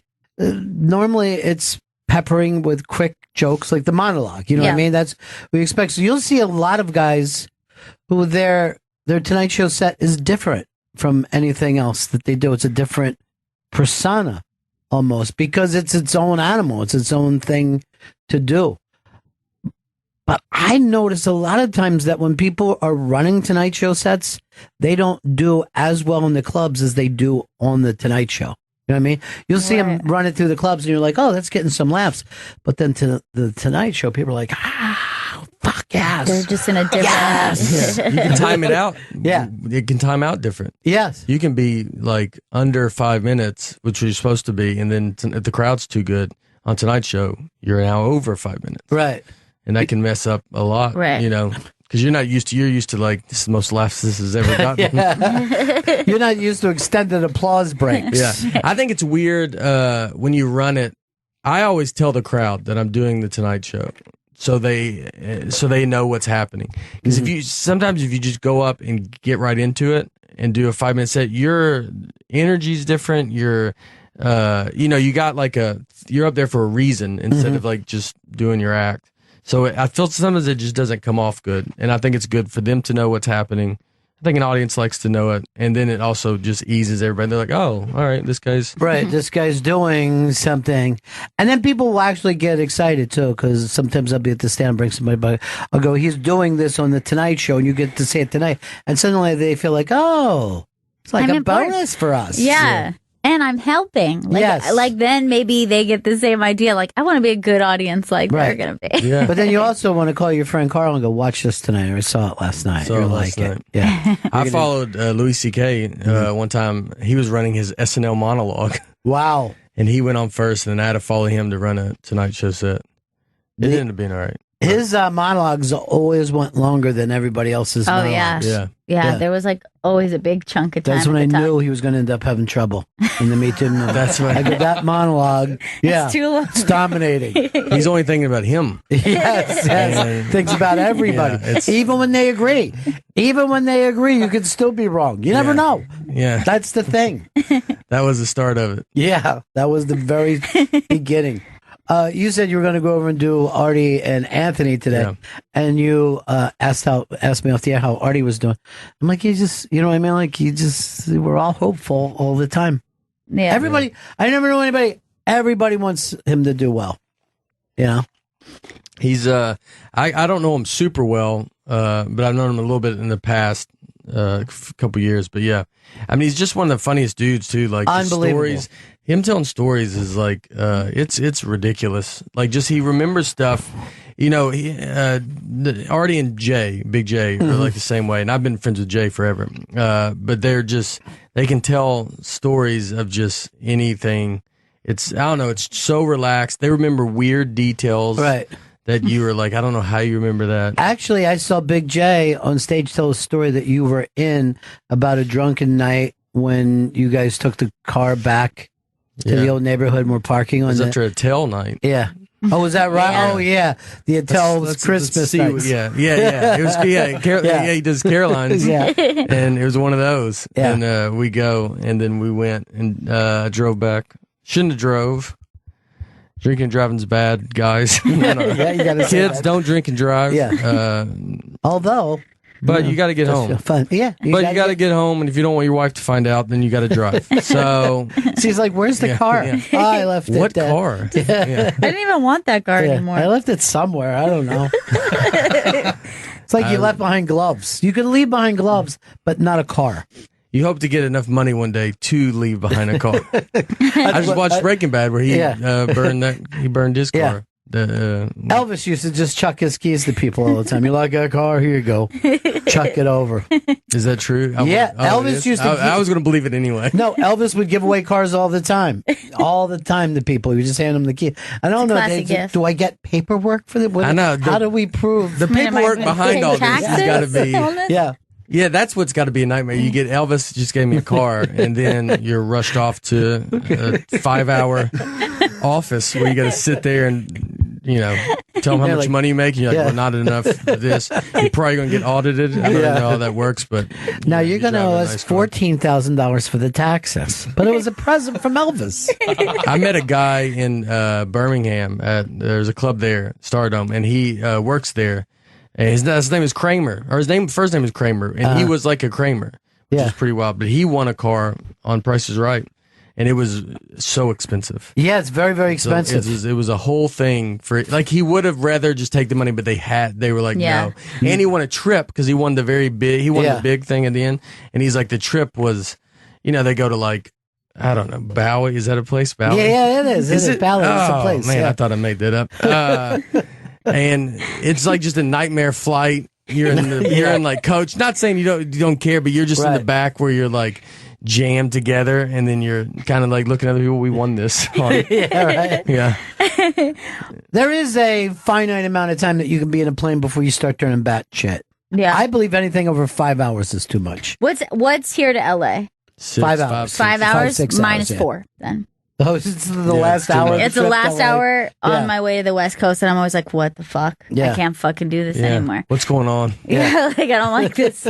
This is too long to be at any place. Right. And so I start to get really freaked out. But and I've done flights longer than that. Well, just but imagine. I really freaked out. But if you were stuck in an elevator for 6 hours, you'd be annoyed, and it's the same thing. Yeah. You're basically stuck in a flying elevator. I mean, even if somebody said like, "You're gonna watch this really long movie," and I would say, "Okay," then they're like, "It's 6 hours long." I'd start to freak out, even if the door was right there. I'd be like, "No, I need Imagine to go." think about before TVs or you ever get on a plane, they just have like the TV in the middle of the thing, like the old. And and you're watching like Will and Grace. Yeah. And you're into it. Every time they interrupt it, you're like, Yeah. I feel the same way. I say this, like, if you wanted to show me a pilot, show me on a plane, because I will laugh louder than anything else. Laughed That's what they should do, pilots. They should do the upfronts on the plane. I swear to God, I've told this story before, but one time we were watching The King of Queens like that, and we're all traveling, and me and a guy high-fived. We actually, fuck yeah! And I mean, I don't know if I've ever even enjoyed a King of Queens before. Off a sitcom problem. It's not even a real problem or real fun. It's like a normal sitcom. He didn't take the trash out. You're like, what? You guys, we're losing it. Yeah. I'm telling you, I had the same because I cry easier at entertainment on a plane. I have too. I've watched a cheesy movie on a plane just to pass the time, and I'm like bawling, like embarrassing, like chest heaving, crying, and I'm like, okay, this would have maybe made me a little misty, but I feel like I'm so vulnerable up here. Like my emotions are on it. Yeah. You're an open book. Anybody could walk up and ask anything at that point, and you would tell them everything. We laugh more on planes, we cry more on planes, and we drink more tomato juice. Yeah. And Louis C.K. tried to call me out on that and said that I made it up. I actually went and looked it up after we had this discussion, and it's true. And they said because your taste buds change and you want something a little tangier. But if I was out to breakfast with someone and they said, I'll have a tomato juice, I'm like, what are you fucking kidding me? I'm telling you, I have ordered multiple times a tomato juice on a plane. It's not that I dislike tomato juice, but I would never do it. I would never do it. And I've done it many times. And I've done like a tomato juice with the little mini vodka, which is not a Bloody Mary. That's minus all the spice and the lime and everything. It has no flavor. It's just tomato juice and vodka. Nothing I would ever order anywhere. You might not be able to order it on the ground. Maybe it's only in the air. Maybe there's some weird rule. It's like I'm sorry, man, we're not flying. I don't know whether you know that. Like if you went to a we don't even have them here. That gets made in the air. I do Bloody Mary mix. Yeah. I don't do tomatoes, but I'll do Bloody Mary. Like, but you do that on ground too? You'll have that here? No. Just in a plane. Just on a plane. So I want you to. It's kind of some fun. I think it's a little like you want a little like you feel like it's fun. I think that you're only thinking that you're doing it. You know what I mean? Like your body is drawn to that for some reason. Yeah. And then you make up a reason why. What do you think? Like, what would it be that you want something like earthy tasting or? Because you missed the ground. Yeah. Yes. You're not. You I missed think you the ground. figured it out. I missed the earth so much. I missed my wife. That's why you like peanuts on a plane too, as low as you can get. Yeah, but you can't do that. You can't anymore because there might be a kid on the plane. Right. Now they just give pretzels. I think is mostly if they give I'd rather something have a peanut. Oh yeah, but they said bringing a peanut on a plane now is like bringing a hand grenade on the plane. You can take it out whole section. Do you touch the plane or anything before you go? Yeah, I always give it a nice little. I give it a little. Hey, buddy. Let know I'm here. Hey, Bless that plane. Hey, buddy. Bless this plane. I'm one of the good guys. Not so much now for what I've done, but in the future. I feel like I'm going to do something. I'm going to end up saving a kid. Like my time is done here, just to make that clear. Like I haven't lived a great life. I'm going to live a good life. And let me tell you something. The only reason that I haven't caught a baby falling out of the building is that it hasn't happened yet. But I will fucking run to a building and say, throw the baby. I will catch it. I know I can catch a baby. You're confident. I know. I've thought this over so many times in my life. And the only time in my life I've ever been jealous is watching a TV and somebody catches a baby. I'm like, I could have fucking done it. Firefighters walk around like, there's this guy over here that's asking if there's any babies in this building. Like, and you just won't leave. You go to every fire. He's at every fire we go to and says, did you get all the babies out? Or will a baby have to jump out of this building? I mean, I have such fucking soft hands when it comes to that. I know I'll just, you know what I mean? Yeah, you think, like the baby's not even going to have a bruise. Yeah. You got to let it, because you go up and then you you bring go it down with it. Yeah, you're using it in. Using it in. Yeah, not some, no offense, Chris. Chris has band hands. And he's always pushing. I wouldn't. He's slapping back at the ball. I wouldn't trust him with a soft spot. I hurt the child. He'll break a rib. The child wasn't even in the building. Yeah. We got one injured child, weirdly not in the building. That is a good idea. Maybe I could throw a baby up into a fiery pit and hope that it comes back down again. I don't think you'd throw it in it. Just throw it up. Do like one of those, like, you're playing in your backyard. And then people won't, as long as they won't, if they're not really not paying attention, what are they going to say? I think just fall out of that building? And that'll be a big conspiracy. Like, then to say, so you're trying to tell me, then people defend you. You're saying he would go bring a baby to a fire and throw the baby up and catch it? Like, that's what you're trying to say right now. First of all, this is a great movie about a guy who tries to become a hero. And they're looking, well, what floor was the baby on? I don't know. I just saw the baby. Does anybody have kids in that building? Not that young. But we don't. It doesn't necessarily mean. And they have to go do real investigation. Yeah, I would love it. Yeah. Where do you live now? You live Nashville. Nashville. You loving it? Yep. Yeah, it's great. All the songwriters go to Nashville. Yeah, that's why I moved there. Yeah.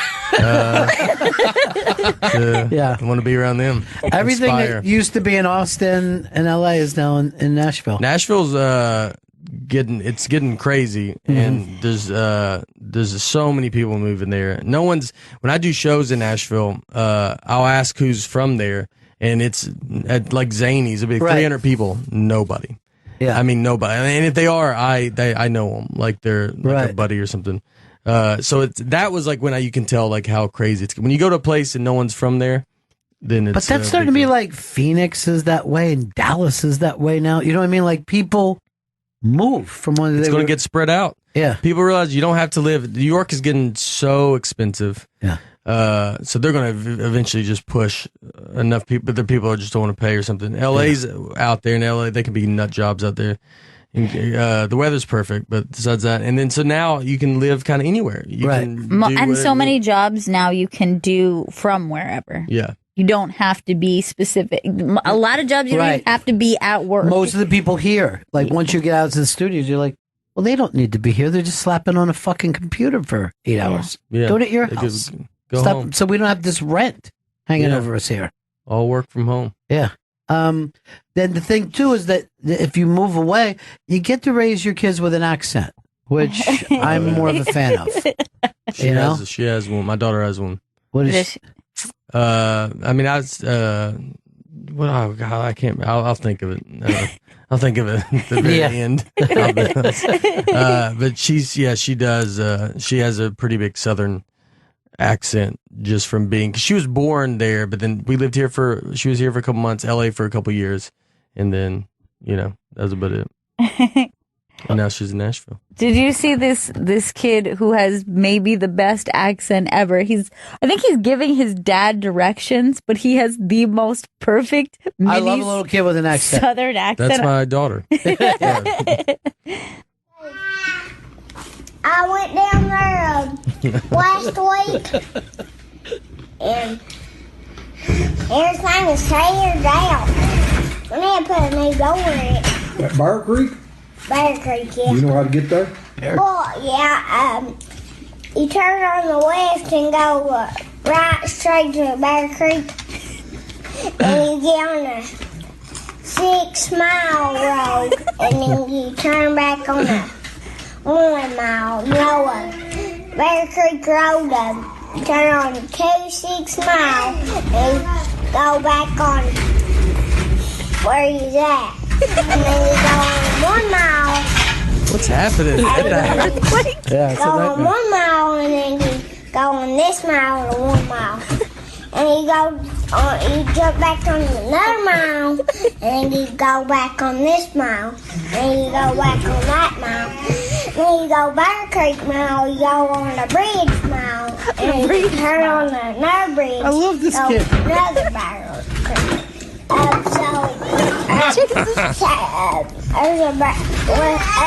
Turn on the west, and then there's a house, and a bridge is on where the house is. These are the worst directions anyone's ever given, but confidently. What's going on? What's happening in the background of that? You just hear that noise. You don't see anything. Yeah, right. And what I picture is just a mom back there really having to work, and the dad's like, "Could you hear all this?" And she's like, "I'm doing so much stuff right now." He's like, "Oh, I thought you were." You gotta take a left. We'll 2 to 6 miles. Yeah.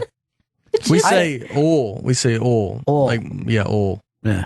Instead of oil, motor oil is a big one where they can't understand. I mean, I've had it with when I first started. I had to change feelings, like your feelings in your body. Yeah, I say like feelings in your teeth. I think, and people, I'd have a joke something where I'd say like it hurt my feelings, and everybody's like, "What?" Like they're just like, this doesn't even make sense. I'm like, I cannot get this joke working. Hurt my feelings. Nate Bargatze's in studio. Nate's going to be on The Tonight Show this Thursday, April 5th on NBC. And Nate's performing at Caroline's Comedy Club in New York City Thursday, April 5th through Sunday, April 8th. Go to carolines.com for tickets. Now, do you get together with all your old New York crew, or you try to hide away from them? No, I have to see every one of them. Every time I come to Caroline's, I'll like kind of switch up the nights with different people. And then, so like I'll have Vecchione is tomorrow, and Justin Smith is the comics here, and then Dustin Chafin's Friday, Lewis is Saturday, and Joe List is Sunday. Well, that's great, man. Yeah. And so, I try to it's kind of like you just got to figure out. I mean, everybody's like kind of doing good now. Right. So you got to hope they're even in town. Right. It used to be like you had to pay people to be your friends and bring them out there. Yeah, easily. Yeah. It was wide. Everybody was wide open. And now, but now it's you just see who's available, and then that way I can see them and hang out. But List is, he's the last even couple months, you know what I mean, between the Netflix and then that standing ovation that he got on the Tonight Show. It's just I saw off. that. Yeah. It's crazy. Yeah. I've never got a standing ovation. No, it's a lot. I've done it a lot. Yeah. He's 1 for 1. Do you look over to go, hey, you guys popping up? No. How many? Nothing. You guys no? You guys not even going to leave? Right. All right. There used to be an old Vegas trick that like Wayne Newton and those guys that would do, is that at the end of their show, he would go to shake hands with people, but he would lean back just enough that they had to stand up to do it. And then he would go over here and go back a couple rows. And before you know it, more and more people are standing up. And the people in the back are running. I guess we're all standing up. And then he would just lean back with no one shaking a hand. Thank you. Never shakes so anybody. Good. That is good. That's actually really smart. It's smart and it's sad. You know what I mean? Like, I can't feel good until I get a standing ovation, even if I have to fake it. It kind of reminds me of this friend of mine who's a bartender told me that he had a trick that whenever he was addressing a group, and they would be like, are you guys going to do another round, or would you like another drink with dinner? Not like when someone's there to drink, but that kind of thing where you're like, I don't know, should we stay?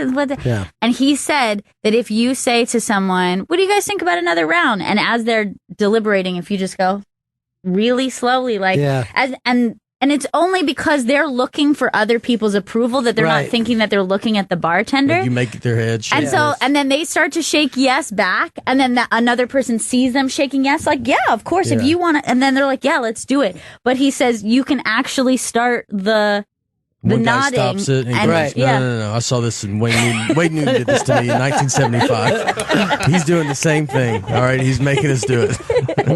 When I had my club, there were just certain comics that would be good about getting the whole room to do shots with them, and you'd think that isn't like a big. But if you end up selling 400 fucking shots, which really are marked up as it is, over the weekend that you wouldn't before.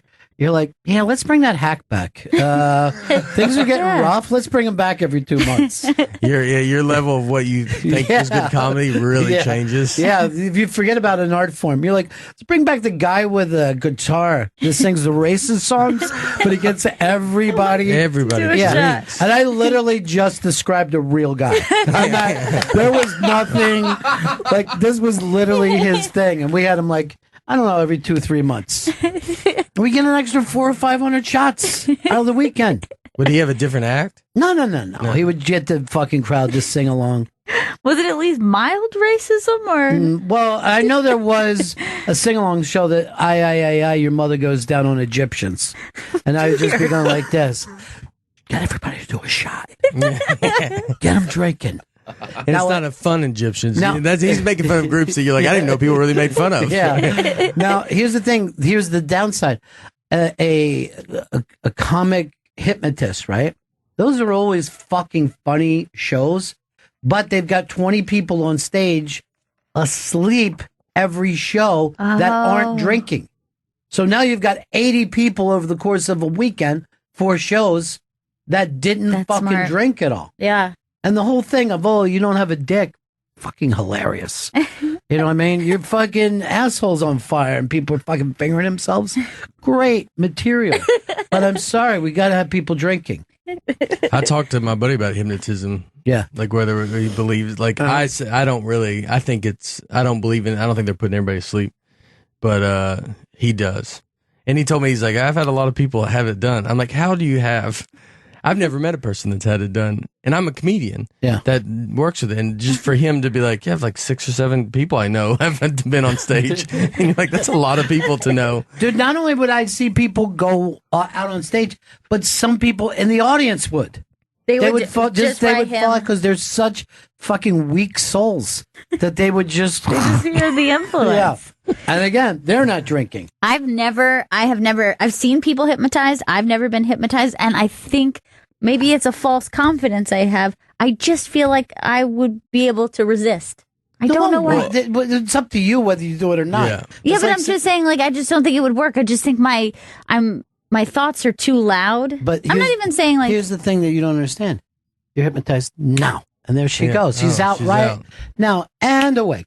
See, that quickly it happens. You were out for an hour and a half. What? Yeah. Are you kidding me? Yeah, Chris had your top I'm off. Louis J. Gomez. Why did you let him do that? What were we supposed to do? I don't know. He tells what we should have done, and then I'll... That would be funny if you just had people act like Louis J. Gomez. That's all. That's it. That's the entire thing. You might not know this guy. In the audience, who is this? Who? I don't know. I don't know who Lewis is, but the whole audience was him. I did one with the hypnotist. I opened for him. He wouldn't let me walk out of the green room because he said there's good energy in the green room. Yeah. So we had to walk like through the crowd to go on stage, and there's a door that's like literally 2 steps. You're on stage. Yeah. And now you have to walk through. You know, those shows sell out. And because he was like the energy was real good. But see, here's the thing. That means that he had power over you. You didn't have the ability to say, fuck you, dude. You don't own the green room. Yeah. I'm going to sit in the green room. He got you. By doing that, he's already moving you around different places. Yeah. And I had the amazing Kreskin, and he used to do shit like that all the time. He would like you weren't at fucking peace with him for a heartbeat. And he would also, like, when he would shake, he would squeeze your hand really hard and throw you up and down like that. Now, another guy who shakes hard like that is Trump. Oh, Trump tries to move himself on top of people and shake them up and down. And like he like pumps them back and forth, and you see people like physically moving. Someone's going to eventually start just wrestling him. Yeah, they have. Some people have done start that. going into it. Yeah. And I always go like this. Oh, I forgot to wipe. And then right away, I own him. Yeah. Like, oh, you're fucking rubbing shit all over your hands That's hard. Smart. Yeah. That's a good thing to say to someone with a firm grip. Because I don't like when somebody... Look, I don't like a soft grip either. That's very irritating when someone like gives you nothing. Dead fish. But I don't like an overly firm grip that I'm like, what are you trying to say with this thing? Well, I also like to do this when I'm shaking people's hands. Just give them the finger right there on the palm. Like, you're like, what are you doing? I go, I'm alone. Okay.